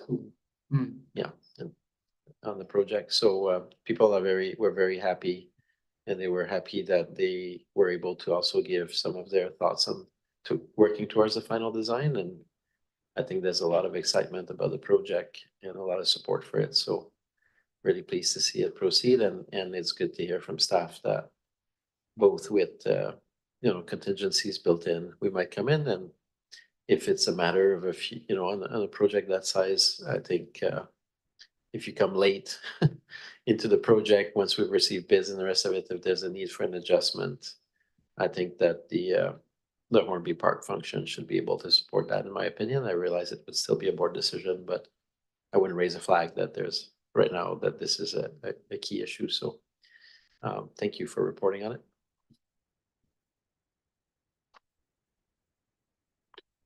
Any questions from the directors? So just looking at the existing boat ramp there, so that protrusion, the spit, is naturally occurring, is that right? Through the chair, that's my understanding, I believe, yeah. So the idea is just to fix the boat ramp itself, and we all know boat trailers and trucks that pull them take up a lot of room. Is there any contingency for putting in parking? Just a question, because it looks like you're butted right up against the forest there. Maybe Director Arbor knows. Yeah, on the first question, it's actually, it's rocks that was imported, that whole thing to protect the bay. And we are dealing with Ministry of Transportation Road, so the parking is not great. It was discussed, but it was discussed maybe in the context of a phase 2 potentially that right now we're gonna deal with the boat ramp, I think, and there's a small section just south of the green line where people tend to park. That is highways. There was discussion at the community session that improvements could be made there. It's never gonna be a parking area the size of like you see in Union Bay or anything like that. You're just really land constrained there. But I think Cornby Islanders are really used to that as well. So that was not raised as a key priority. The key priority is really to replace the actual ramp. So hopefully that's a bit more information on that. And then the cool thing is people were also excited that they're gonna gain hours of day that they can do it with the tide. It's gonna go quite a bit deeper than it currently is. Right now, it's totally non-functional, actually, a big section of it, but that was actually a happy surprise for a lot of community members that the ramp will go a little bit deeper than it is now, which will allow people to not worry as much if around the low tide scenario there. Very good. Thank you for the info. I don't see any other questions, so perhaps we can take a vote on the receipt. Anyone opposed receipt? That carries. So then we have a recommendation attached. Moved and seconded on the recommendation. Anybody opposed to the recommendation? That carries. Thank you very much, Mark. Okay, we have a budget amendment for Bear Creek Nature Park, the bridge design report for receipt. The second receipt and back over to Mark. Thanks through the chair again. This is you may or may not have heard, there's 2 major bridges in Bear Creek Nature Park, vehicle bridges. There's a number of pedestrian bridges as well, but the lower vehicle bridge was found to be compromised because of high water levels on the Oyster River this past winter. Staff met with an engineer on site to assess the bridge and found that a replacement or a resiting or possibly just repair may be required. So this report is to request funding for that design work. Just for your information, the bridge is the sole access to the lower section of the park, which houses the Oyster River Enhancement Society's hatchery, which DFO has informed staff is one of the best volunteer-run hatcheries perhaps in the province. It provides like critical salmon populations for the commercial fishery. The bridge also provides vehicle access and pedestrian access for parks use.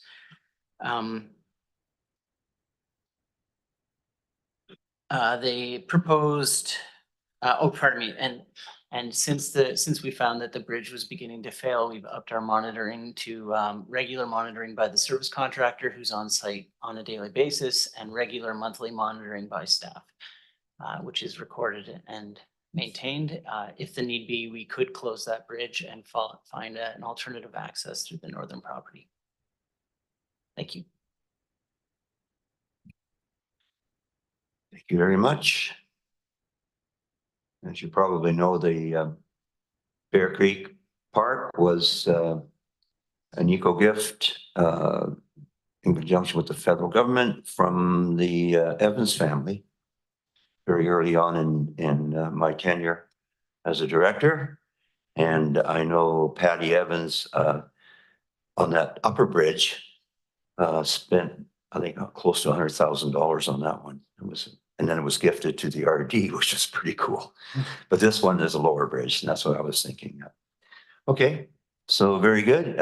Any more questions, comments on receipt? Anyone opposed? That carries, and the recommendation attached. Moving second on the recommendation. Seeing no lights. Anyone opposed to recommendation? It carries. And we're up to the water restriction dashboard. Did I miss Royston?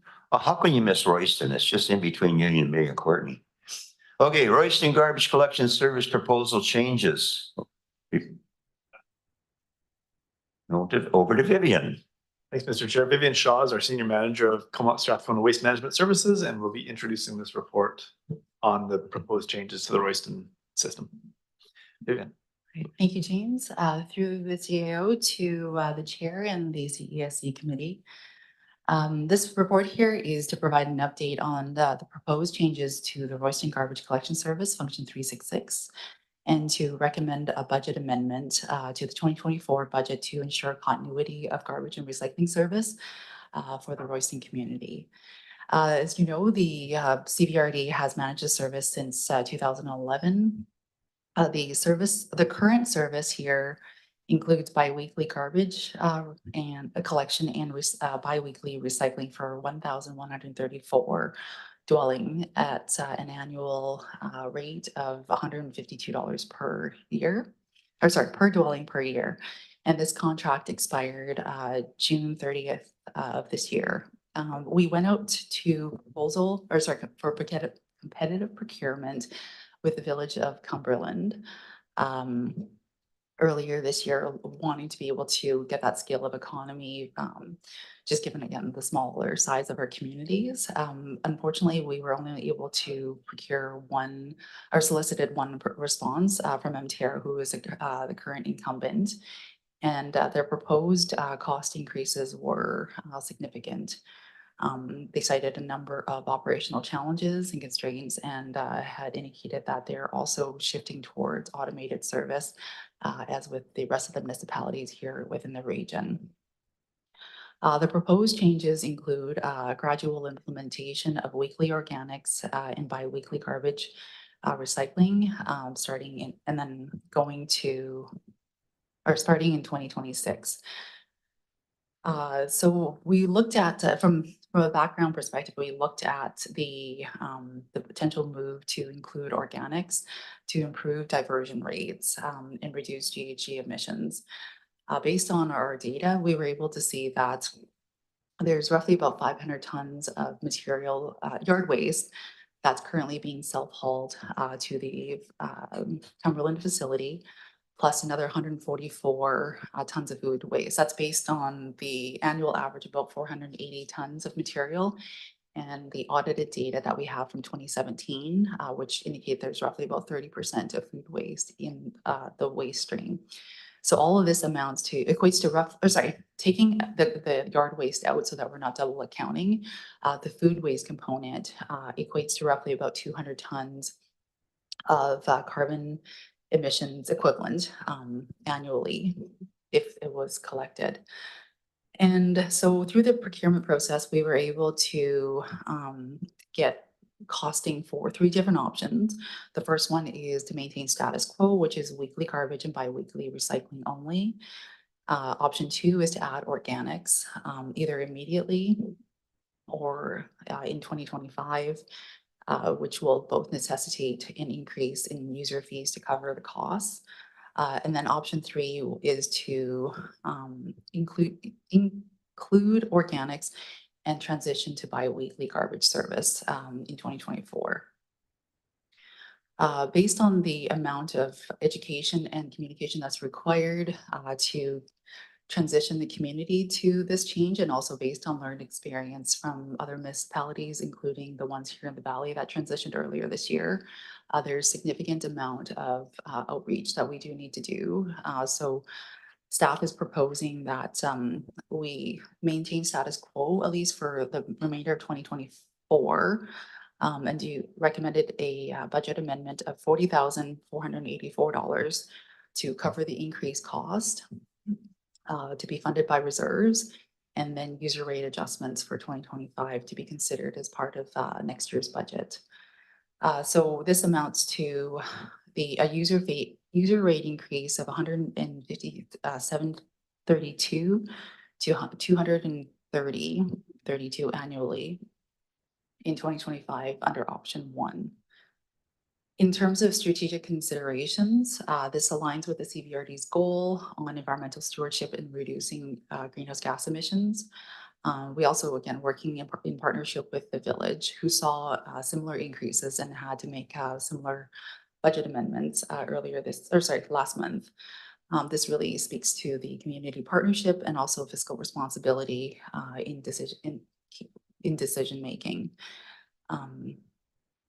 And in terms of the environmental governmental factors, this is in alignment with the solid waste management plan in supporting the expansion of organics collection. And yeah, that concludes the briefing of this report. Open to any questions. Whatever happened to our poster child of garbage and recycling collection in the rural areas? It's still a poster child, no matter how you cut it.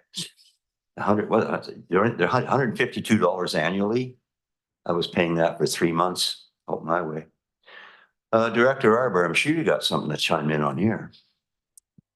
Yeah, thanks. Yeah, it's definitely a projected increase, but to add organics and with the cost of things, we knew we were getting a pretty good deal in Royston, as Dr. Grieve says. I'll spare my comments about bringing the fleet in-house. We're still on their contracting model, but that may happen someday if the other municipalities are interested. My main question is, it seems like so Cumberland already has organic pickup, so we're just adding it for Royston. Is there anything in our decision that would be better synergize with Cumberland, or this is, I think the decision is pretty unique to Royston around the choice with organic and this renewed contract? We're the only community that doesn't have organics right now within our service area, and then from that broader within that broader context of the solid waste management plan, it is something that we are certainly striving to include for all communities. Sorry, for the communities that are being serviced by these contracts. Okay.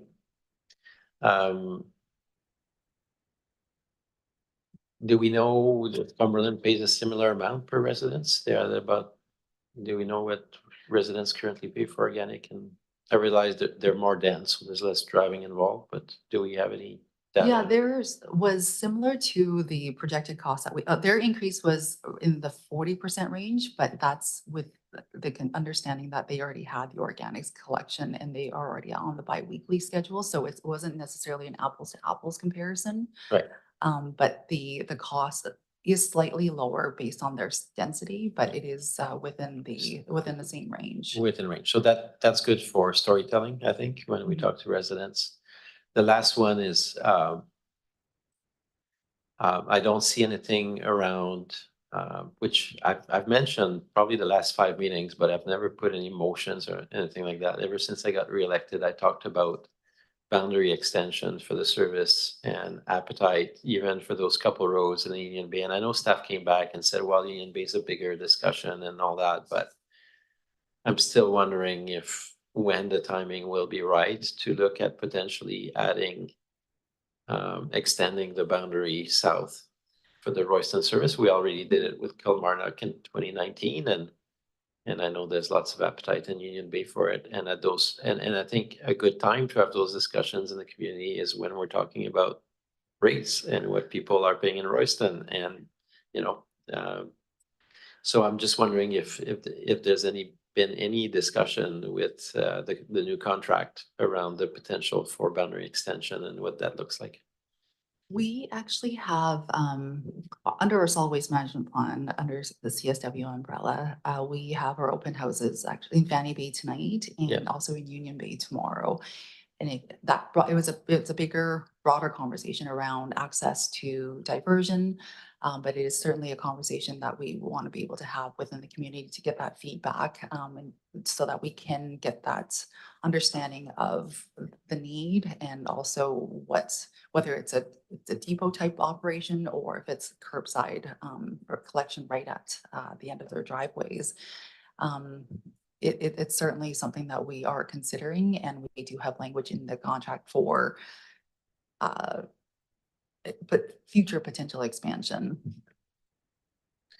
Okay, that's good. That's probably enough for now, and I'll be sure to be at Union Bay tomorrow. I can't make Fanny Bay tonight, but very Oh, good. sorry, no, sorry, my apologies. Fanny Bay's tomorrow. I'm already on Tuesday. Union Bay tonight? Fanny Bay's And, tomorrow and Union Bay's Wednesday. My apologies. Okay, I'll be at the Union Bay one. I just realized we have board as well tomorrow. Good. So yeah, no, this is good to go. I think I'll favor the staff recommendation, which is to just hold the status quo, spend a year for further deepening the engagement with Westerners around organics. Personally, I think a lot of Roystoners read the same papers and Facebook forums as people in Courtney, so I think they've seen all the comments and they've seen you know, I think that they're probably more educated around what it means than when there's some municipalities started kind of ground zero around it. So, but I think people are ready for it and it'll be a good thing. Thanks. Thanks. Maybe somebody can refresh my memory, but I do know that the Royston service is contracted with Recycle BC, correct? And get rebates. Only because they got their foot in the door right on the onset when that first started. Do you have any idea how much they do get in rebates for about 1,134 people? I don't mean to put you on the spot, Vivian, but is it in there? Oh, sorry. There you go.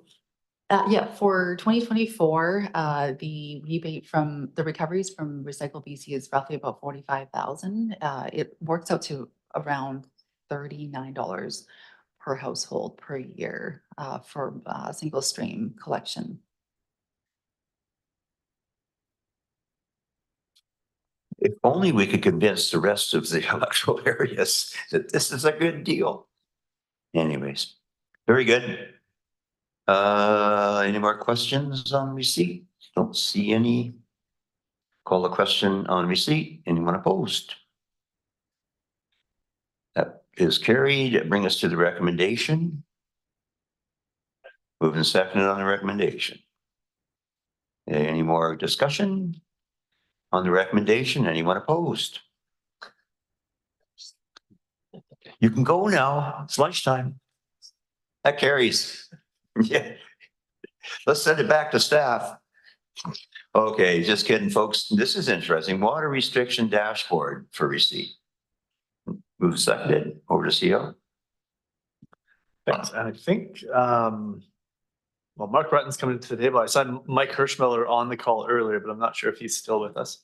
Mark Rutten, our General Manager of Engineering Services, can introduce this water restrictions dashboard.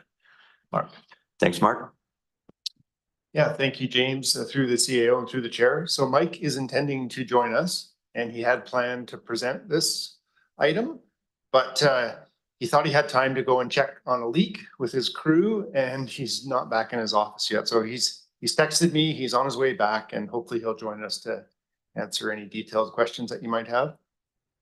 But this dashboard, we put this together at the request of the board last year. And I can't remember if we offered this or if it was direction from the board, but this is the outcome of discussions that we had last summer when our water systems were on certain stages of restrictions that didn't really line up with a provincial drought level that was in place at the time. And there was a lot of discussion and interest from the board and other committees about, you know, how, should we be aligned? You know, what does it all mean?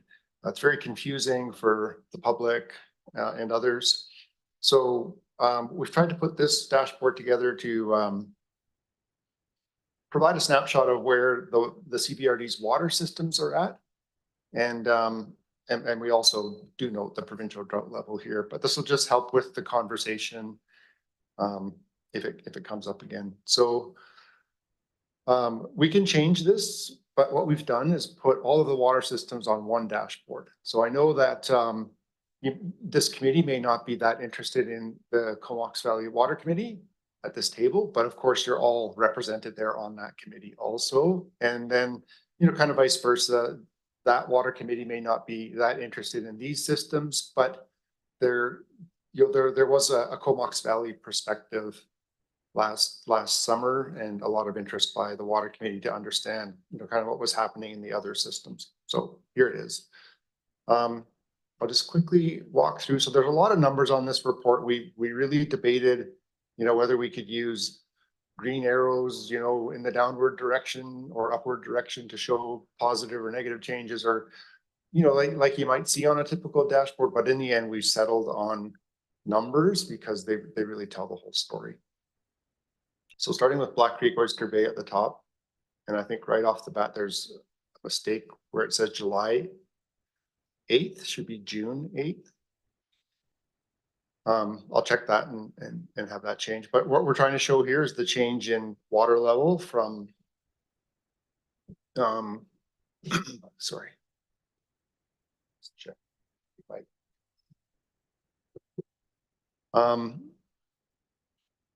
Showing that the water level in well number 1. So you can do, oh, sorry. The one other thing about this dashboard that we settled on is to show the change from 1 month to the next. So we did debate whether it should be annual changes or some other change, but from 1 month to the next, we're trying to show how the water system is reacting to the drier conditions.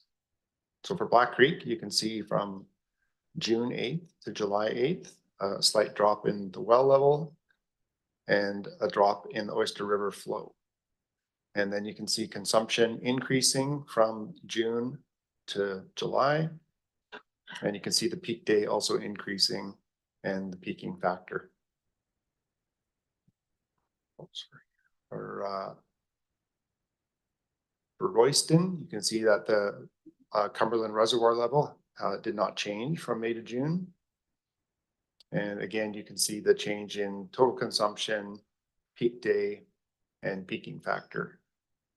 And actually, fairly small changes there. I'm expecting this coming month you will see a much bigger change.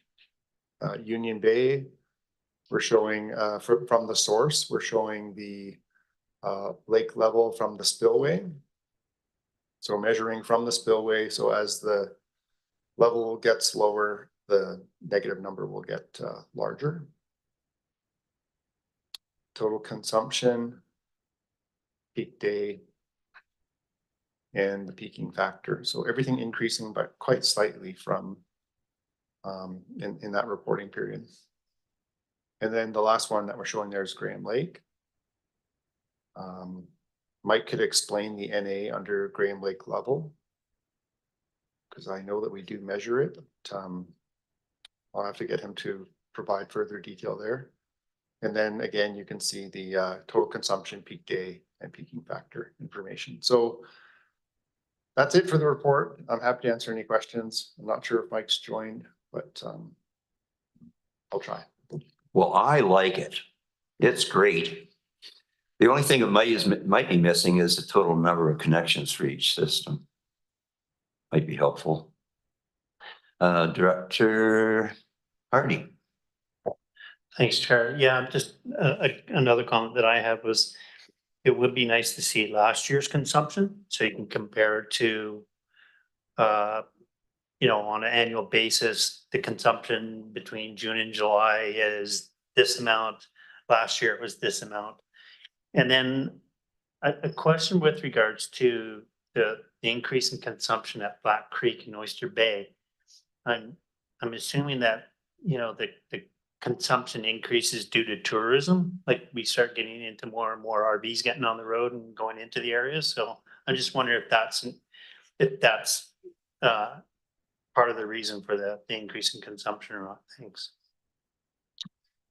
Yeah, we definitely have not gone that granular. So we haven't, checked the meters on the different tourist accommodations to compare those with individual house meters. So we haven't done that kind of analysis. I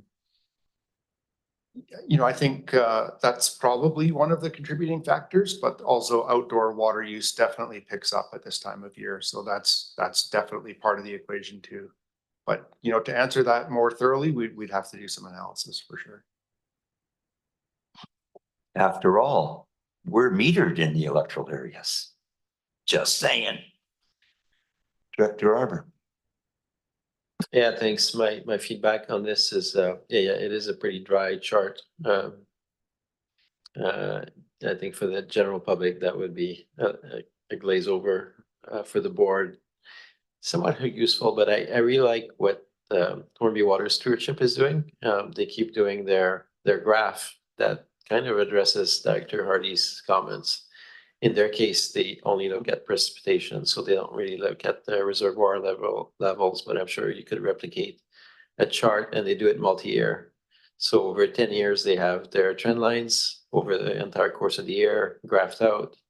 And then every month they update the community on where we sit in relation to that historical data.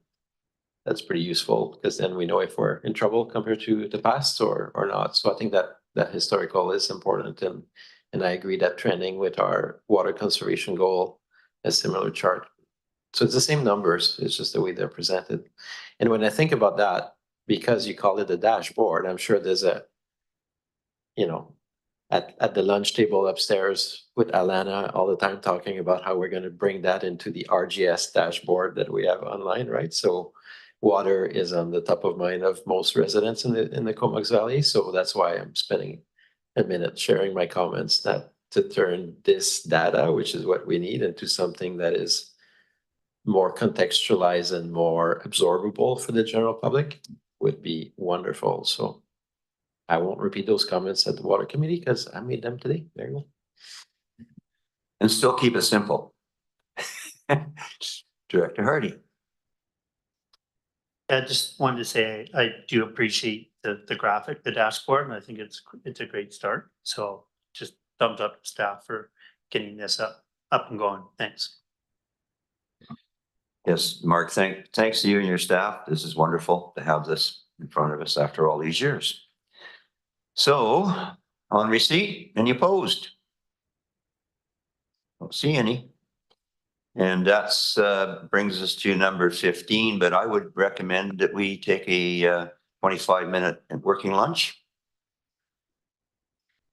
Yeah. Yeah.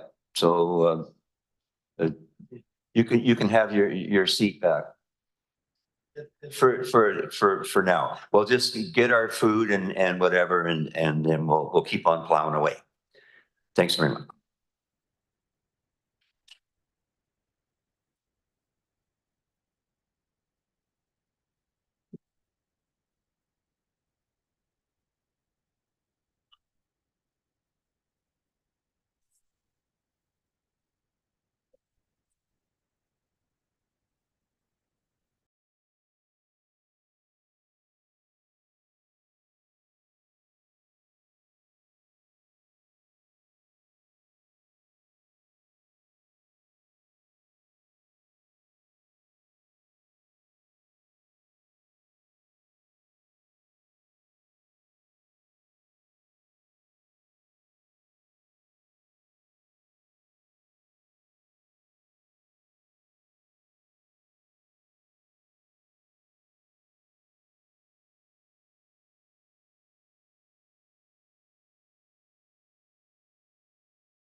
Welcome back. I call this meeting back to order, Electoral Services Committee. And we're on I believe the last item. Almost. This is number 15, Rural Community Grants, Process Improvements, a report for receipt. Okay, over to the CAO. Thank you, Mr. Chair.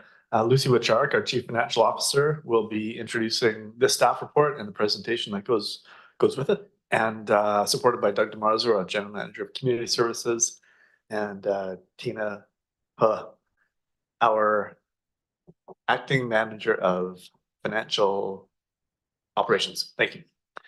Lucy, over to you. You ended it. That's great. Thank you. Through the CAO to the chair and to directors. In a joint collaboration between community services and financial services, staff are here before you today to propose a revised process for our rural community grants. While I just get the, thank you. So as directors are aware, the CVRD allows for the distribution of community grants through multiple services. There are many kinds of grants accessed through grant programs. Some grants are operational in nature, some are for capital items, others are associated with very specific events or programs or projects out there as well. So currently, the process for accessing and administrating these grants varies, and staff recognize that there is opportunity for improvements. The new process being introduced today is one component under the overall CVRD grant program. The improvement is being considered under the strategic work that's currently underway by staff to develop a framework for community grants and partnership. The recommendations today reflect the principles of equity, transparency, accountability, and strategic alignment that will form the framework for the CVRD's delivery of benefits to the community. In the coming months, staff will present to the board with a broad analysis of CVRD's financial support to community organizations. The ability to issue grants is authorized under the Local Government Act, and as directors are aware, we have 5 grants and aid services, one for each of area A, B, C, Denman, and Hornby. Generally, most grants awarded are below $30,000, and in most cases, the grants range from $700 to $1,800. Therefore, we see the exposure as low, and staff at the onset just want to say that we proceeded with the intention of creating a simplistic process. Okay? Our intent was not to make this complicated. We want to still keep this a simplistic process as we go. In our branch work plans for 2024 is an initiative to review and update system and processes related to grant distributions to the community. This work looks to make improvements in these 4 areas: improvement to equity and transparency, align better with budget process, mitigate risk, streamline and improve accountability, and finally, incorporate better overall communication. Some small improvements have been incorporated within the 2024 grant process. However, the full implementation of this proposed change is planned to take effect in the fall of 2024, aligned with the next cycle, the 2025 budget cycle. Under this goal of equity and transparency, better awareness will be sought so that the community groups are aware of the opportunity.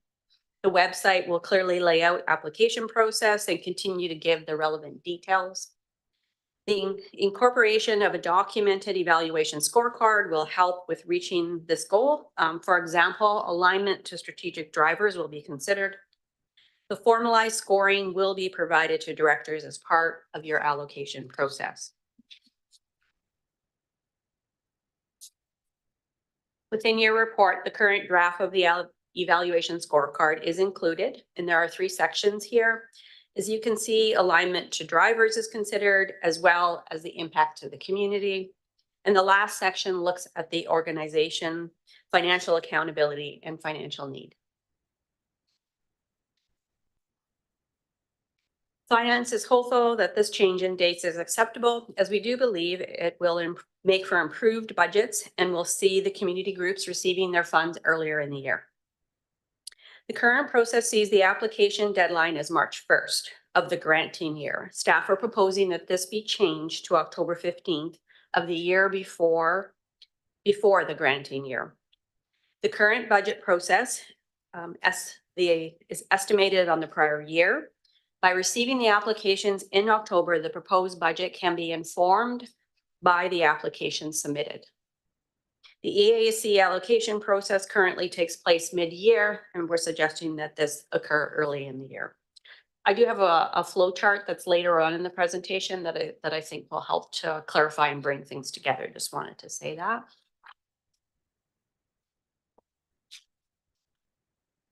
The application form has been revamped and now also acts as a simple contract. So by signing it, the applicant agrees to use the grant as specified, and this enhances accountability. Payments will be made earlier in the calendar year after EAC allocations are completed and the budget has been adopted by the CBRD board. Community groups will be required to provide a short report on how funds were used and resulting benefits. And finance will do some random selections of these applications and these reports to review how the funds were used. We are noting 3 specific ways in which we feel better overall communication is being improved. Applicants will receive acknowledgement that the application has been received. As well, when the application is approved or denied, whichever is the case, that communication will go out again. A dedicated email has been created for grant applications and other communications.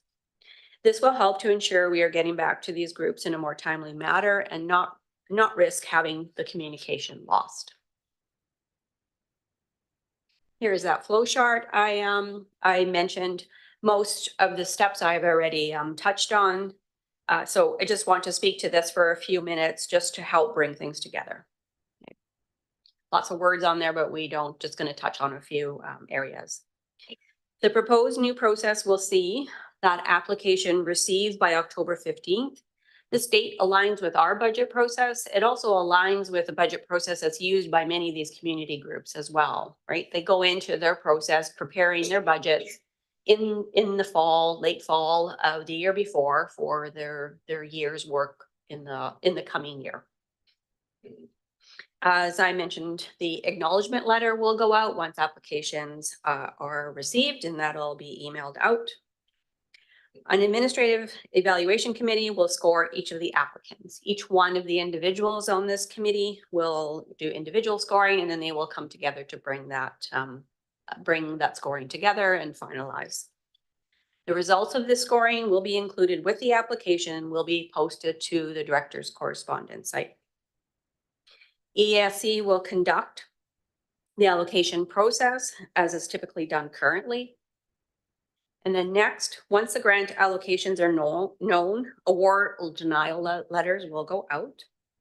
The applicant will be asked to sign the award letter and provide EFT information as well. We will use technology to make this part of the process as streamlined as possible. Within those letters that are going to go out after ESC has provided the allocations, which will notify them of awards. If there's any special instructions that are coming from this table, that'll be incorporated into the letter that they will receive at that point in time.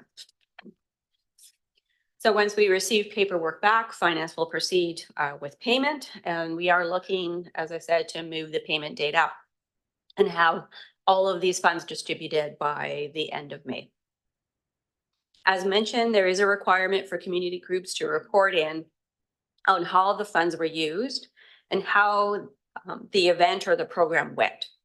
We are keeping this a simple process, so I just want to confirm here again, we're not asking community groups for a big report or anything.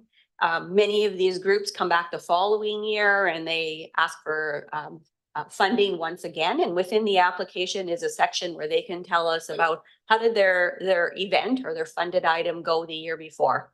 So basically this will look like a few paragraphs or so, nothing complicated. And we are asking them to concentrate on how they brought benefits to the community. So we felt this was the important piece that comes back into that's feedback that comes back to the CVRD, makes it as part of our records, public funds going out the door. These community groups are reporting back to us on a bit of metrics on how their tax dollars were used and how the event went.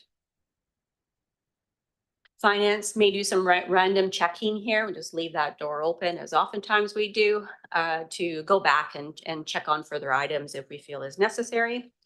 And it will be clear that funds are to be used by October 15th of the subsequent year.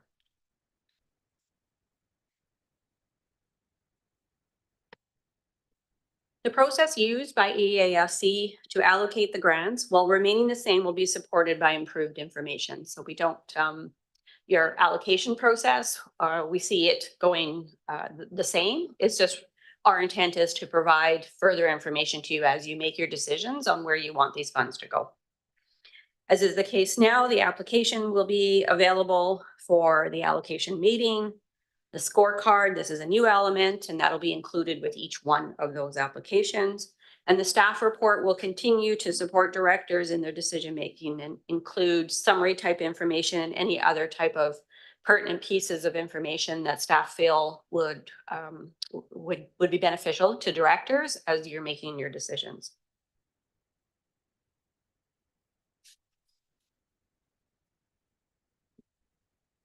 So next step, if approved by EASC, updates will be done to the website site just to bring everything up to date for this new process. Communications will go out to community groups. There has been some communication with them to date as well, just to give them a heads up that we've been looking at the process, that some changes may be pending. And as I mentioned, this will be effective for the 2025 cycle that's there. I just had one further note on this item as well. These grants are application based, as I mentioned at the onset. The Recreation Commission also has some grants that are done through the same application base as well, and we'll be doing a similar process with the commission as well in the coming weeks to be able to let them know of this new process coming forward, of this new process being proposed. Our recommendations are to endorse the proposed process and direct staff to implement for the next cycle. Option 2 is to request further information from staff and we'll report back to this committee. And option 3 is to leave the grant application process as it currently is. And we are open for any questions, of course, or any feedback on this process. Thank you.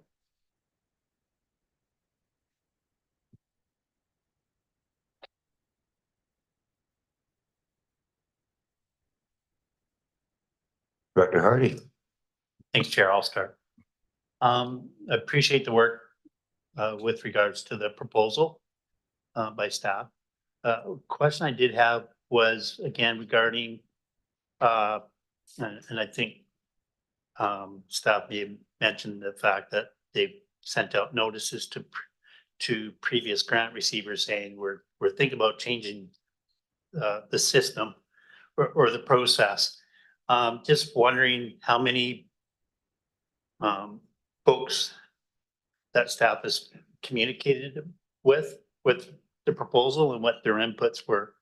Again, understanding different groups have different needs and at different times. And if we change the time of when an application can go in for funding, is that helping some of these applicants or is it making things a little bit worse? And I just would be curious about the feedback from previous grant applicants. And then the other item or comment that I had was one of the things that I've really enjoyed over the last couple of years of being involved with the committee is the fact that we can sit down as a group, review the applications, review the dollar amounts. And depending on which area, you know, the applicant's coming from, maybe it's area B that, you know, needs a little bit of an infusion from area A or area C to help us meet those grant requests. That there's that flexibility between the committee to turn around and make a contribution or help out with an applicant from, say, area B or area A or area C. So I'm just kind of, I didn't really see in the proposal how that process would be undertaken. And again, with regards to the transparency, I'm just wondering, like, do we normally have like the cameras go on when we're having those conversations about the grant dollars and stuff? So to me, visually, the transparency there, I can't see it being much more than it's right there in front of everybody. If they want to watch it, or if they want to watch a video or something later on, that they see that transparency, they see that dialogue and that communication between the committee members. And I'm just wondering, again, if we go back to, well, we're going to sit in the back room, go through a matrix, and then come up with a decision, whether or not that supersedes or does a better job than what we're already doing with regards to being on video. Thanks. Great. So maybe we'll go through your questions one at a time. And your first question, Tina will provide an answer to that around the communication so far that we've had with community groups. So the directors to the committees. So we kind of communicated to all the current year's applicants, and it's about like a 40 organization. And then we received like a 3 reply or 3 questions from those current applicants, and asking, the questions are more asking, is that impacting 2024 grant application or 2025? So we clarified that will be for the future 2025 cycle. So far we haven't really have any kind of a pushbacks or other comments received. And yeah, so pass that. Yeah. The only other thing that I would add, and we've just recently had some further discussions on that. We recognize that this being a new process for our community groups, and we want to do whatever we can to support them. So going into this change, I can see us as staff just putting in as much effort as we need to just make sure that each community group has the awareness there. And I get that may vary from one community group to another. So we certainly recognize that we would want to maintain some flexibility as we go through this first transition year. To your second question about the allocation process and being able to draw on each other's funds as you go.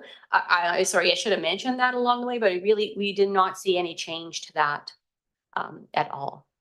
So that is as you always have done as you go about determining what your allocations are. You can continue to do that as you go. And to your last question around transparency, yes, it's a regular meeting of the EASC, and therefore it is recorded and it is televised. So that's a great piece of transparency. The other element maybe for me that comes to mind as I think about transparency is we have the applicants that are providing to us in the application of what it is that they're going to do. And we do post that onto our website. So there is the award listing that goes out there. And even though we haven't fully defined, well, how could we enhance that information to improve transparency to the community? I guess in our minds, that piece when the community groups are reporting back, and to be able to say out to the community that this event was funded and 50 people attended, or some other metric that says what was the value that came from that piece of tax dollar funding for that event. So we have transparency already. We went about reviewing this and how can we potentially be making that better. And the whole piece of doing what we can to make sure that all community groups are aware of the opportunity is the other piece of transparency. So those are just my further comments on that. It's okay. And maybe I would just add one part, and I see Doug might want to add to that as well. But if I could add just one, excuse me, one part about the scorecard itself. And your comment, Director Hardy, about the decisions being made at the committee, the decisions will still be made at the committee.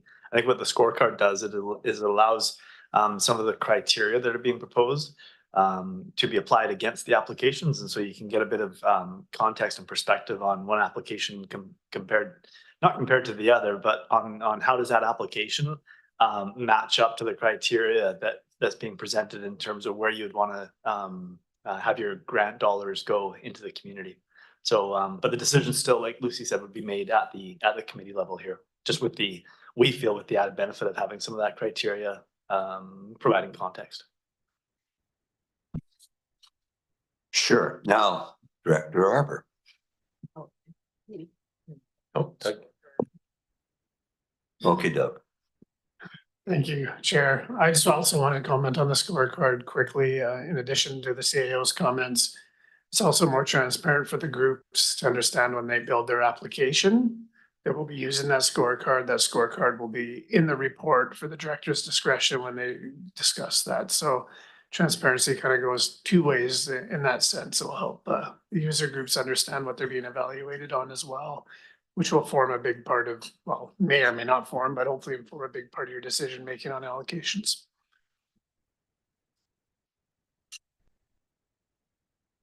Thanks. And I missed the strategic planning session, so I don't know if this was workshopped between elected officials and staff, or if this is really the first time the elected officials see it. So I imagine it wasn't workshopped at the strategic planning. I'm sorry, just for clarity, this particular process is the first time it shows up. First time it's showing. Okay. Yes. Yeah, I think maybe staff did too much work on this. And so I apologize in advance for my feedback. And I've been there as a staff as well. I go back to, with this one, I actually go back to what is broken that we're trying to fix. I think because you've done so much work, what I'm reading is that the process doesn't work for staff, but it works really well for elected officials. We really like how it has worked. And I think it's because you put a different lens on it.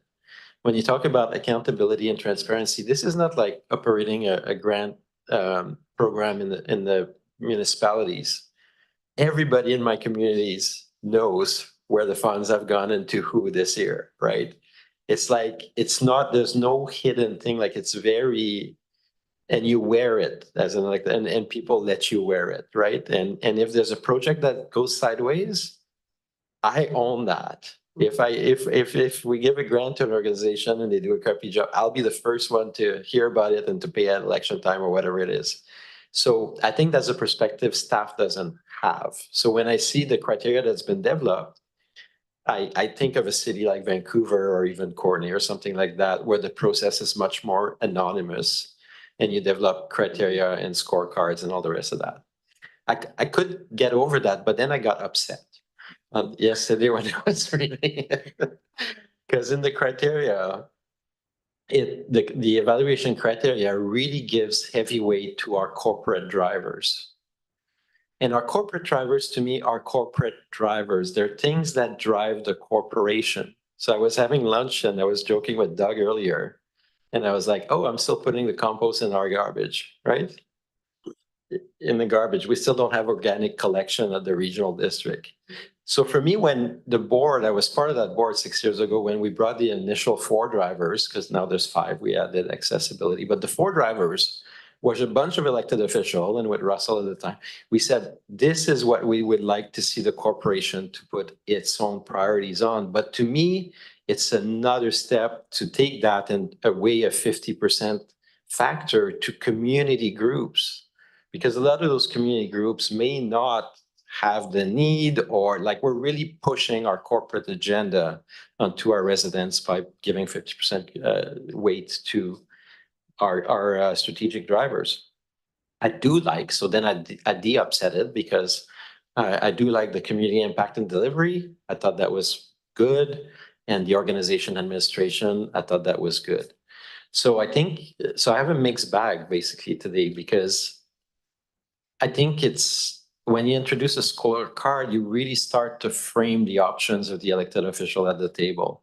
Because if something, say that we put that there and there's a project and it scores really high on fiscal responsibility, climate crisis, community partnership, indigenous relation, but the nonprofit may be Nature Conservancy, right? It's not the Black Creek Community Hall, you know what I mean? So you could start to change the flavor of who scores really well. So that's a concern.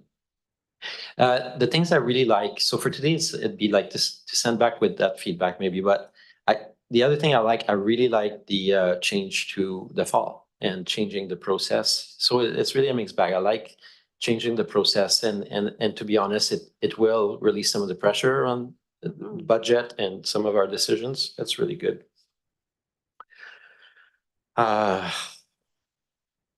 There's a lot of stuff, like if we start picking away at the rural grants, I realize there's a lot of stuff that could be concerning, but I think Director Hardy was right that when I started the regional district, we didn't even have the grants in the public eye. Like I remember my first year, we went into, it was a meeting with the director in a back room at the old building. It's like, pick your project with Teresa. It was like, pick your projects.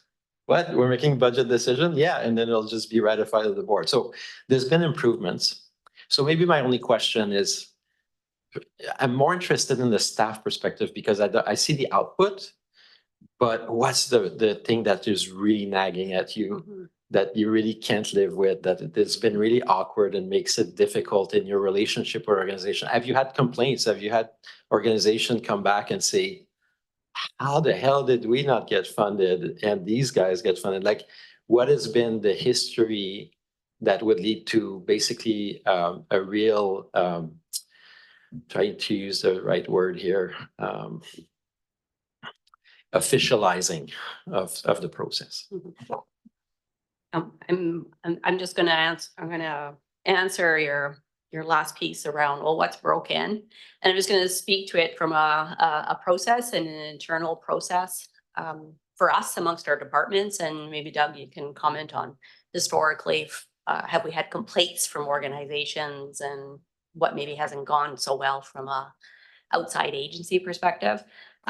Totally appreciate you bringing that up because there's two components to this, our internal processes. And we absolutely recognize that there are improvements that we can make internally, whether it's optimizing technology in order to be able to, maybe take a process that's taking us 10 hours and bring it down to 1. We have opportunity to do that and we want to do that. So that's there, and I believe we can do that, and we likely, regardless of the decisions of this table right now, we probably, I'm hopeful, and I think you would support us in fixing up our back end around that. So we do have a lot to fix up in there, and we also recognize, as we're saying, that we have multiple grant services out there, and we do not apply the same processes to all of them. So we're systematically going through all these types out there. So you're going to hear more about that as we keep going. And which this whole overarching framework that's being developed will really, really help us to apply the same principles to it. So yes, internally, we have things that can be fixed up internally, and we like to move forward with that piece. And Doug, is there anything you want to add from a history?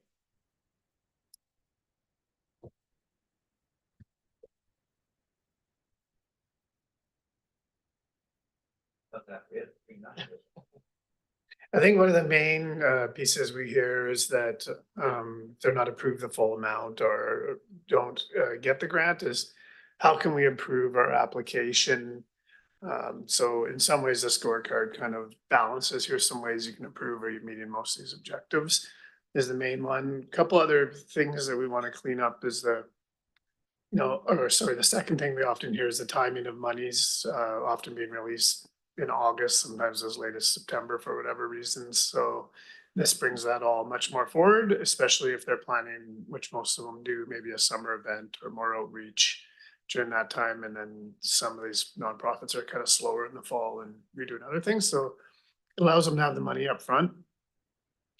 One of the minor risks here that maybe was alluded to is The amount of money is now with it upfront, your budgets aren't necessarily set for you. You're now may have less constraints, which may become an issue for directors down the road as well, because you don't now have the ability to, within your maximum requisitions to allocate more grants, and it might be harder to say no. So there's some of those things to think about in that, but I think those are kind of the 3 or 4 3 main complaints plus one additional risk factor that we didn't discuss here too much.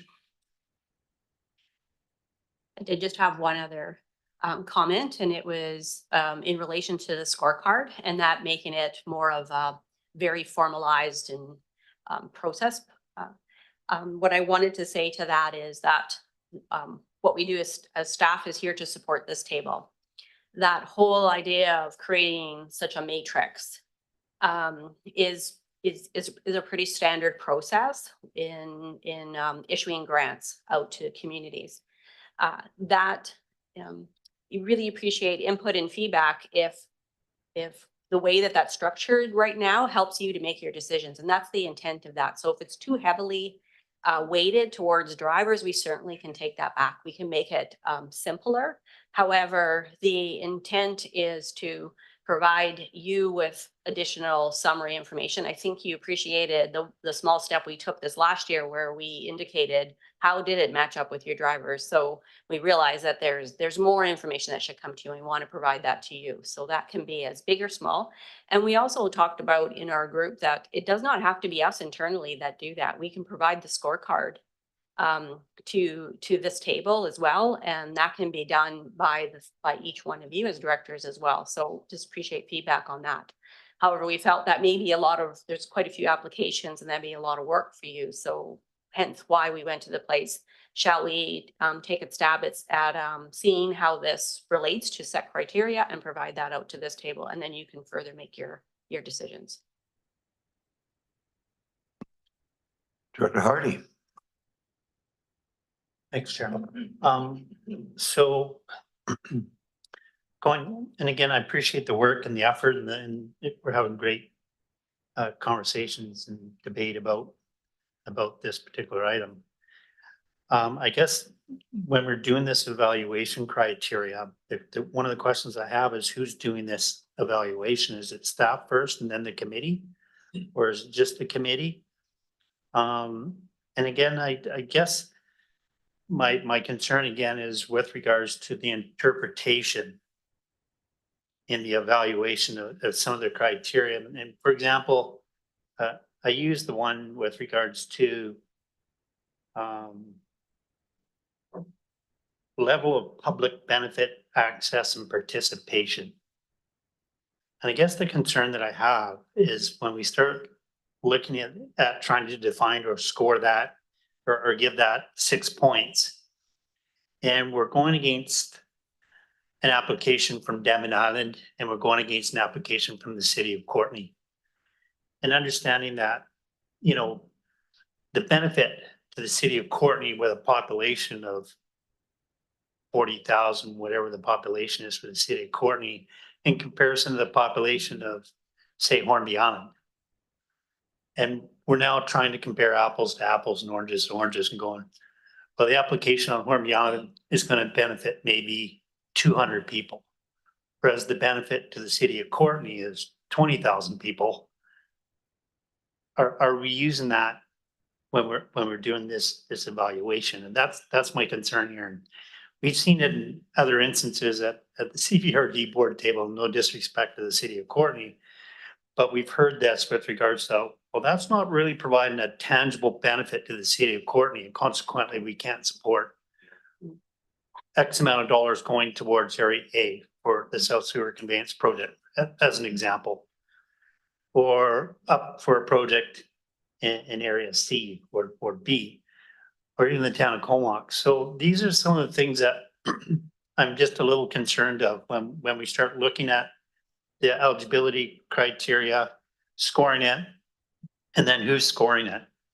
Because again, if I'm from the city of Courtenay and I'm evaluating this particular proposal for Hornby Island, I'm probably going to say, no, I'd rather see the dollars stay here on Vancouver Island, where I'm going to see a direct benefit to the city of Courtenay or the town of Comox or B or C.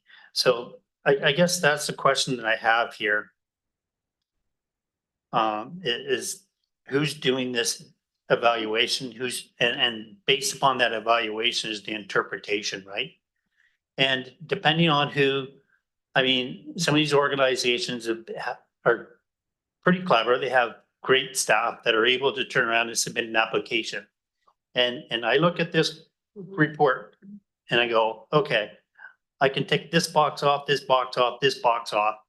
But maybe an organization from area C doesn't have the same amount of writing abilities or staff that can turn around and submit that report.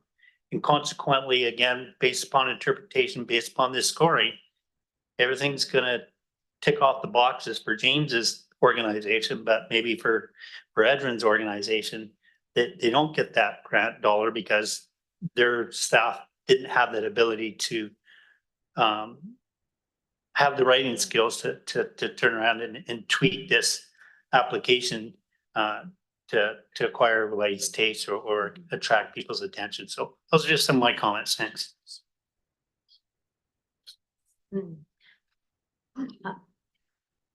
I'll start and maybe you want to add. Really great points. And firstly, I'll say we've developed this draft of this scorecard. Did we think right down to all those details? No, not yet. But a couple of things. We recognize that this coming forward and managing this rural community grants has been done between financial services and community services.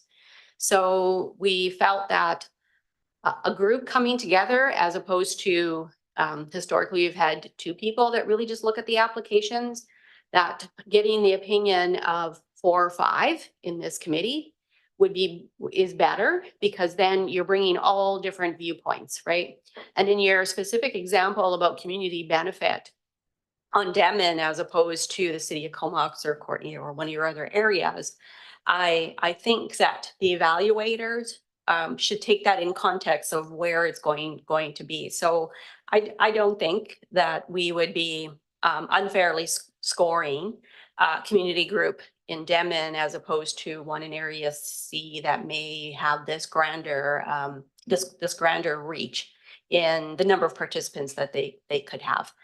The other thing that I think about is that as you're saying, there's varying degrees of skill level with these community groups. We totally get that. But one really good thing I see is Doug's group has this really great connection with all of them. So as has been mentioned already, we understand what they're trying to do. And I think that absolutely can still come into the scoring.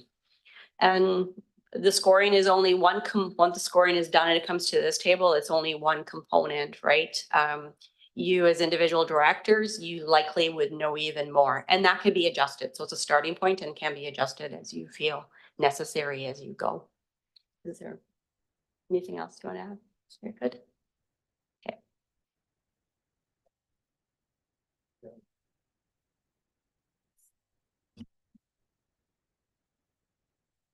Okay, well, you've heard me say very often that this is the only discretionary dollars that elected area directors get to spend.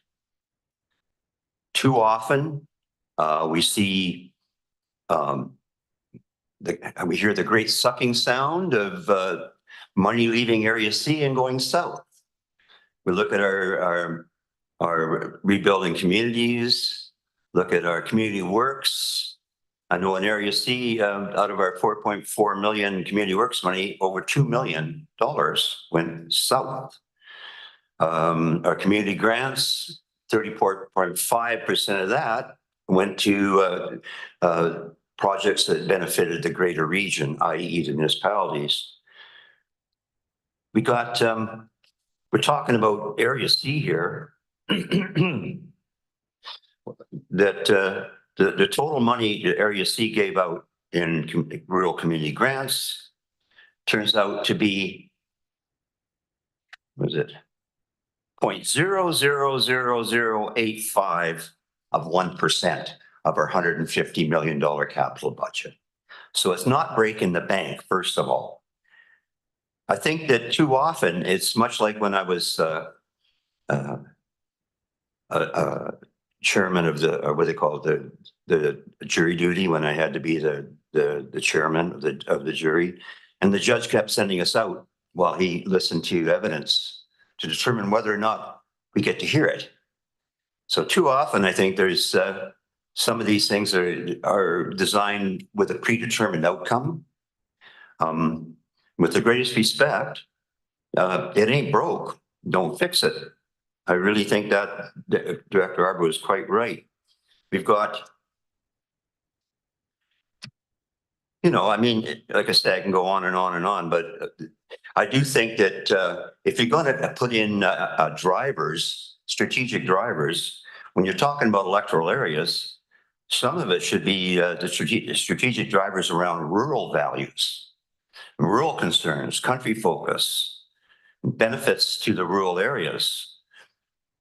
Maybe what we should work into this is the fact that because this is the only discretionary money going out to many groups that aren't skilled, that don't have proper systems in place, like you say, they don't have proper board meetings, they don't have secretaries, they don't even have accountants on their little boards or whatever. Some of them aren't even incorporated or have status.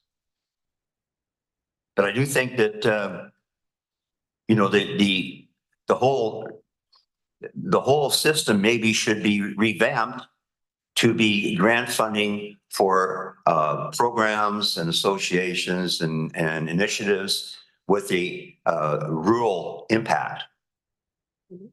Maybe we shouldn't be giving money to the Dragon Boat or many other groups out there. Although, yeah, you know, some people from Area C are part of that cancer survivor group, so maybe we should.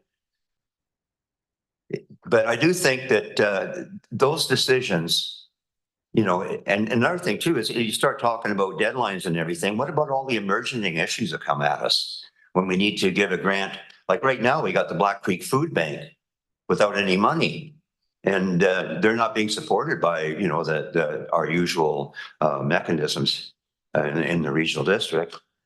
You know, maybe they need some money, so they come for a late request. Well, I kept aside what, about 28,000 from my grant money for things like that, because I've seen it happen over the years.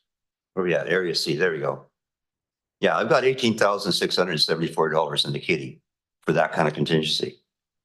So I am dead set against this. I think it just speaks to, without any bias, the insistence on staff to control everything. And you know, I see it in a lot of Area C initiatives that you know, we're not being supported on a lot of the things that matter in the country and areas. So I mean, this is just another nail in the coffin, and I would prefer it go back and be reworked. I do agree that the reporting piece is important. We don't have that. I think that's important. But as far as, you know, setting criteria on a rigid scale, it's apples and oranges. It's like Director Hardy said. You know, you're dealing with different areas, and we have the local knowledge, and we know the flavor of the community. We know these organizations, probably personally.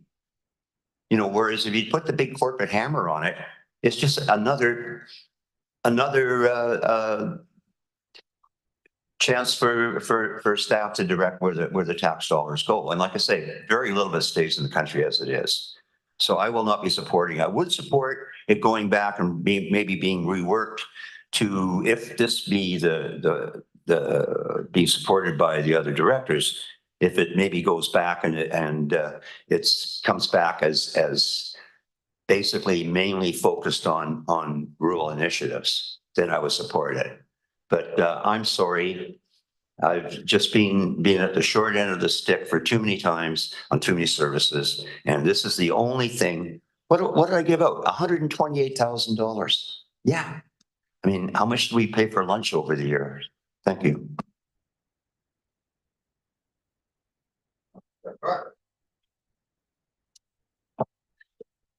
Thanks, Chair. It feels like I've heard this one before, actually, in prior years. This one was a little more stronger, probably because there's a report before us that's proposing changes. I would hope we could bend your ear definitely around what I would call the internal process improvement that staff has described. I think there would be merit in considering a change of time of year, both from an applicant's perspective. A lot of our organizations have to wait until August 1st. So they submit their project in January, February. Then they hear their news in May, and then the cash gets released in August. It's a long wait. And I think aligning it with our budget process, I do support. I do support all the internal I would call minor changes that how staff is dealing with the process, including some of the changes to the application form. One I didn't name earlier, like this is where the optic changes to. Like for me, a way to improve transparency and accountability would be, for example, to say to each applicant, successful applicant, that they need to put a communication output out there at the end of their project, right? So both as a way so that the broader public knows what's happening, and also for the CVRD to be acknowledged more broadly and advertise the program for the next year more broadly. So I think there's softer ways to bring about that transparency and accountability. In regards to the criteria, I'm not as entrenched as my colleague here, but I did react negatively to what I saw as a bit like he described, that this was too much. And I think Director Hardy spoke really well to that when he said, you know, and he used the word staff. I think most applicants are actually volunteers, you know, that people that put these applications together, that's the vast majority of people. I would just totally be aligned. So the feedback would be I would not be strategic driver, corporate strategic driver focused. I would look at the community impact of their project, you know, and I think that's what Director Grieve is driving at is people on the ground know best and they'll be accountable to their community and who are the taxpayers, right? And so for me, for today, I know we could go on at length, and that's why I asked if we workshop this, because it feels like there's almost with the level of you know, looking at the beast, like it would be a good workshop between elected officials. And so for me, maybe in that context, especially after hearing Dr. Grieve, I would say maybe I would be in favor to either send it back to staff with the feedback, or better yet, if everyone is amenable, is for us to approve the internal process improvements today. And in regards to the criteria, for us to have further discussion at the committee, whether it's the form of a public meeting or it's, you know, the criteria is, it's a guide. I understand that part. I did have the concern when Dr. Hardy shared that, like when I was saying, if staff does that first analysis, as an elected official, that frames you. And I explain why. If you have a big organization, well-staffed, that puts an application that's going to score 95, now my job is to turn it down and fight for that's not as fun. You know what I mean? Yeah. It's not as fun as coming with an open mind, looking and knowing the community and, you know. So yeah, if unless we're going to workshop today, I would favor, you know, approving in principle all the internal processes, including moving to the October, because that's probably a more pressing decision that would have to be made now if we're going to hit this cycle. And then leaving the evaluation criteria and to another day for us to have further discussion. You've already received a lot of feedback today from the directors on this. Overall, the program for me, so you know, the feedback I get is great. People love that they can apply to rural grants. The organization that receive the funds are thankful. And I can't think, I'm looking at Doug, but in my 6 years, I can't think of a failed project. I don't think we've had a single project where I'm like, oh God. I can think of projects internally at the regional district that we go, oh yeah, that one didn't go so. But when I look at our applicants, you know, those dollars are producing amazing community benefits every year by every single organization. And I don't want us to lose sight of that.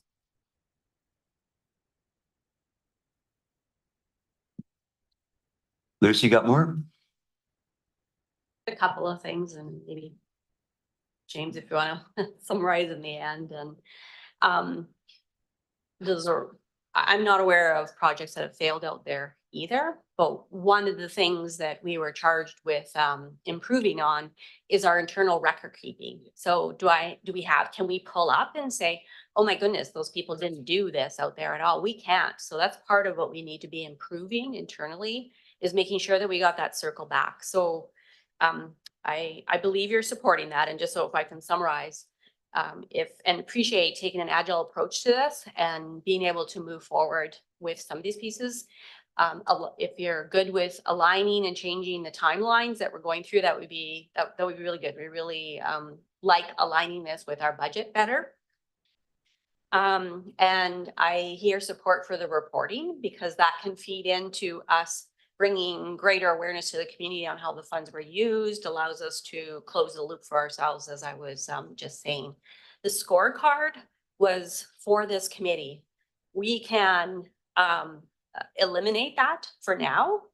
I think maybe as we go forward, as long as we're clear on what principles you want to use or what criteria do you want to use to evaluate, we can make sure that's clear in the application, and then just have that come forward as summarized and easily as possible to your table so that you can evaluate that. But I don't see that as something we can't deal with at this point. We don't need, if you want us to forego that scorecard for now, we can do that.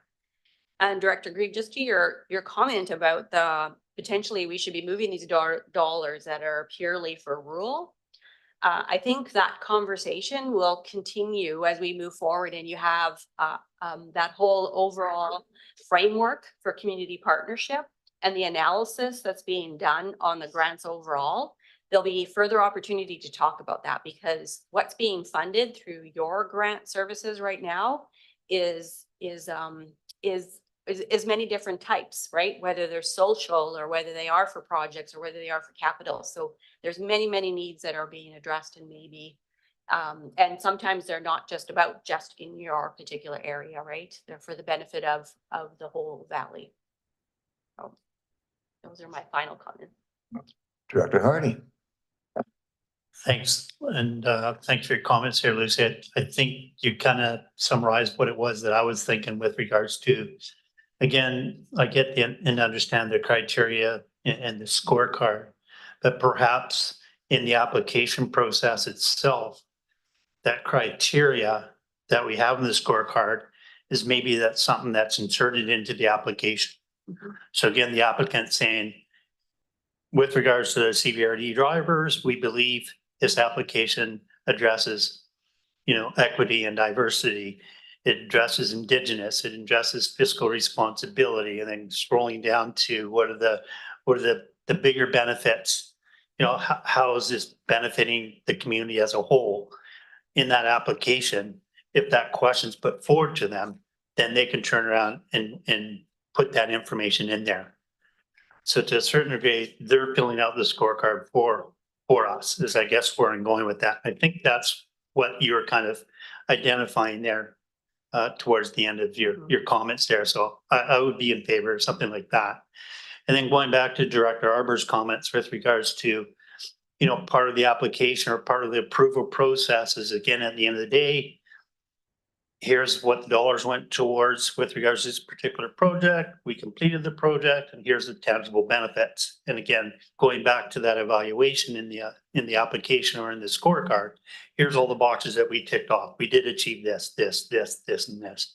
So to me, I think a simple follow-up letter saying, here's our final report, here's what we did with the money, and here's the tangible benefits, etc. I think will go a long ways too. So that way we don't really need to go back and reinvent the wheel or totally change the process, but we are tweaking it in my opinion.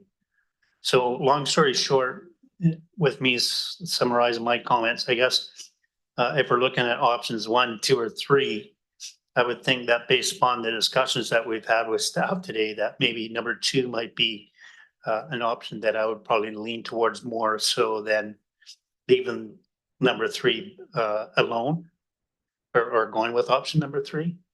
But I think number 2 to me would be the best. we provided some input to staff. If staff can have some more input, because if I understand correctly, only 3 people responded back with regards to the people that you communicated out to with regards to, hey, we're thinking about changing this process. What are your thoughts? So I would think that, we probably need more input from just 3 organizations with regards to what it is that we're doing. Just some of my comments. Thanks.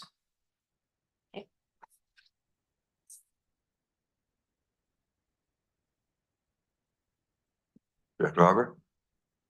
Thanks. Sometimes I don't know if I calibrate myself, right? In regards to my comments, they kind of come out. I keep going back though in my mind, this is a successful program of the CVRD, right? So this is the place to start. And the other thing I didn't mention, I did give a lot of kudos to the organizations that get funded and do amazing projects. But what I hear from them too, that's why I tested too in regards to how staff experiences the process. I hear a lot of appreciation. The front person tends to be Doug.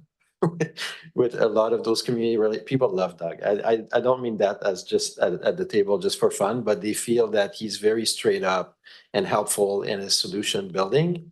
And that's one of the strengths of this program as well, is feeling like when you apply, you're getting that additional advice or additional tip or, feedback on this feedback. And, like they feel like the CVRD is not a faceless organization that receives the application. People feel because there's already pre-existing relationships from other projects. That's why I distinguish it from different grant programs. It's very rooted in community, this program, and that's a huge asset. And that's what my reaction today to adding layers, like Dr. Grieve says, of what starts to create distance, right, is a concern. So yeah, in the end, I think I look forward to Dr. Grieve's thoughts because I'm pretty close to Dr. Hardy with some differences on the discussion around criteria. But if we agree to park criteria for now and move forward with the international and the internal processes, I will be super happy personally.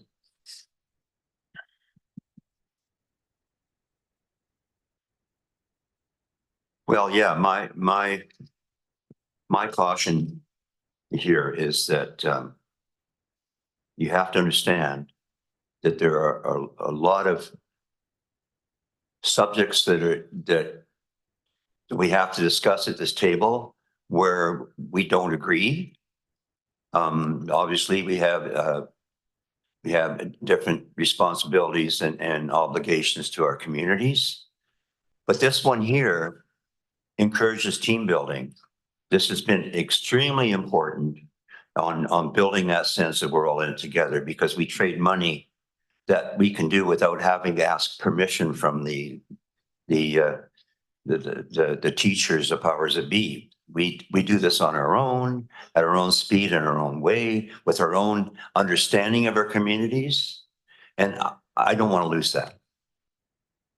And the other thing is, I wasn't kidding when I talk about rural values, because they are sometimes very different from our urban counterparts. And they're often overlooked because, we are overshadowed, even though we pay more hospital tax than the city of Courtenay and Comox combined. We contribute a lot to the greater community. So this is one thing that maybe we should look at narrowing the focus a little bit and limit it to electoral area issues, things that benefit electoral area organizations, something to fold into it. Anyway, so where are we at? Are we on receipt, or are we at another? If I could weigh in, I think I'm just maybe try to summarize, but also just to recognize that what was brought forward here, it was certainly intended to bolster and improve upon the program that you have. Nobody thinks that the Rural Community Grants Program is a failure or is not working. I think there is lots of recognition that those funds going to very deserving organizations is well appreciated, well received, and provides those services in the community. Lucy, I think, touched on some of those internal aspects that do cause staff challenges and add more time to the process. And there are, I would say, substantial improvements that can be made on that internal side. So, and the timing side with the budget, I think, is also not just helpful from a process perspective, but I think it's got some benefit to the community, to the organizations in the community. Respecting, of course, there will be last minute applications or emergency applications, and I think you're well aware of reserving enough funds for that opportunity when they come. So hence the flexibility that we're trying to build into this process as well. Certainly, there's no intent to create barriers or add administrative burden or take that decision-making role away from the elected officials. I think as we were doing the analysis and coming up with the program that you're seeing from that, we started from that internal perspective, but we're also looking at some of those values. What do those values mean? What would they be important to present to the public around equity and transparency and accountability in that? So in that dialogue, in that discussion, the criteria did come up. What makes an application appropriate or inappropriate, and how can we characterize that to help you make those decisions and be able to apply your grant funds in the most appropriate ways. I think this discussion has been really helpful to clarify some of that perspective and really reinforce the role that you see yourselves playing in the application of the grant funds. If the committee is willing, under probably option 2, it's a bit of a combination of option 1 and 2. I think those internal aspects, I think staff would really appreciate having some direction to advance those internal aspects and make those changes. The application timing, we would like to introduce that. And I think we can, like Lucy says, we can take the scorecard and the criteria out of the equation for now, and it may be appropriate to come back to an electoral service committee to talk about, what are those rural values? How do we quantify them? How do we make them applicable to the rural grant program? And that might be that won't be decided upon today, of course, but might be good for a future electoral services committee meeting. So if the committee's willing, I think we would really value some direction on those internal processes so that we can make our process more efficient, implement some of that reporting requirement, and look at the timing to align with the budget cycle. But it is up to the committee if you want to refer to staff and refer this all back to staff, and we can come back with an adjusted report. We can do that as well. I'll leave it with you. Dr. Arbor. We're still on receipt. Are we not? Yeah. You on receipt?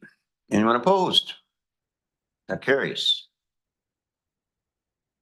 I'll move option 2, but with more specifications. So I'll talk slowly. It's recorded though, but I'll move that staff proceed with the internal process and reporting improvements in the staff report, including the time of year, including final reporting by applicants, and including, I'll add my own flavor unless the directors have a problem, but including communication output from applicants, and that can take any form, so that the community more broadly knows that there's been a result of that project. And further, that the discussion on the scorecard and evaluation criteria be brought back to a future session for the 2020 in advance of the 2025 cycle. So that gives us, I'm pushing it to the year. So we implement the internal process this year. Next year, we look at evaluation criteria. And that, in my opinion, not chair of ESC, but I would say that would be a great topic for strategic planning for rural areas, for the strategic planning session. Thanks. Okay. Did we capture that? No. I can get it back to you. Yeah. From the recording. Yeah. Okay. Yeah. Thank you. The beauty of digital recording. Doug, you have some to add?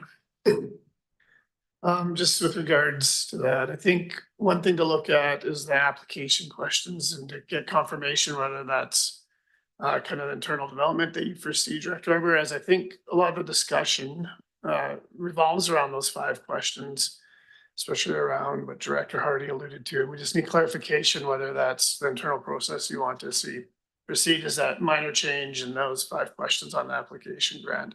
It'll also help us when we come back to discuss, if we do come back to discuss the evaluation scorecard in your strategic planning session. We'll have 1 round of input on that and be able to give some good feedback on those. So it's about the timeline and action plan about just the general benefit of the community we're asking them to describe, as well as the other typical questions we've asked in the past. So I think that hits some of the points I heard discussed. So just to be crystal clear, that's in Appendix B, the questionnaire name information required about the requested grant? Yes. Yes, I would absolutely include that. It's those I consider minor adjustments to the application form. Thank you for the clarification. But it is coming back to us.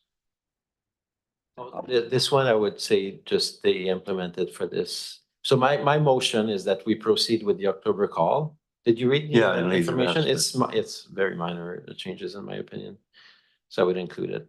What I would leave out is the discretionary powers and the scorecard and all that. I think I made that clear and the further that for the motion. The rural focus. Yeah. And just so I'm clear, the scorecard and criteria, that further discussion would be in the calendar year 2025 to possibly be put in place for the 2026 grant year? Is that? It'd be the October 2025, because we're looking to move cycle to October. Yeah. So it would be in advance of the call for October 2025. Thank you. Yeah. So I could see us discussing it next June or something, at strategic planning or something like that. That way we can mull on it all winter and have staff and the elected official discussions in the hallways and talk about what's really the priorities. That would be for 2026 though. 2024, this year, fall, okay, you're good, yes, okay, yes. Yes, for 2026. So to be clear, then, the deadline for applications is being moved up. So we better get on that, Totally. because I know people are going to miss it, so. And when do we consider it? Early in the year, like January? That's what we're thinking. So just about what we do already. Yes, in January, get through that body of work and then we'll be able to get the dollars out quicker to the community groups. And there's still room for emergency applications. Totally. Okay, I can live with that. Good. Doug, I think, sorry to, I should turn off my mic, but Lucy alluded to earlier that we'll try and do our best to contact all last year's applicants, make sure they're aware. And at that deadline, if we don't see an application, we will make a commitment to community services to reach out to them and say, you missed this deadline, please try and get it to us by whatever, December or whatever. So we will do a lot of follow-up this year because it's a transition year.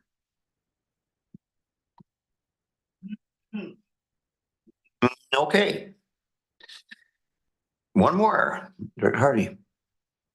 So again, going back to the criteria and the suggestion or the idea of getting the criteria or the report card and those incorporated into the application, that's something that's going to be considered as well.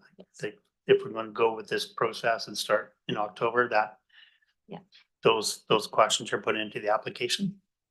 Thanks. Just want clarity on that. We've updated it so far. We'll take your input and feedback from today and I can see us, we'll refine this further before we put it out there. Okay. Would it be possible to email it to the directors just before it goes out so we get a chance to look at it?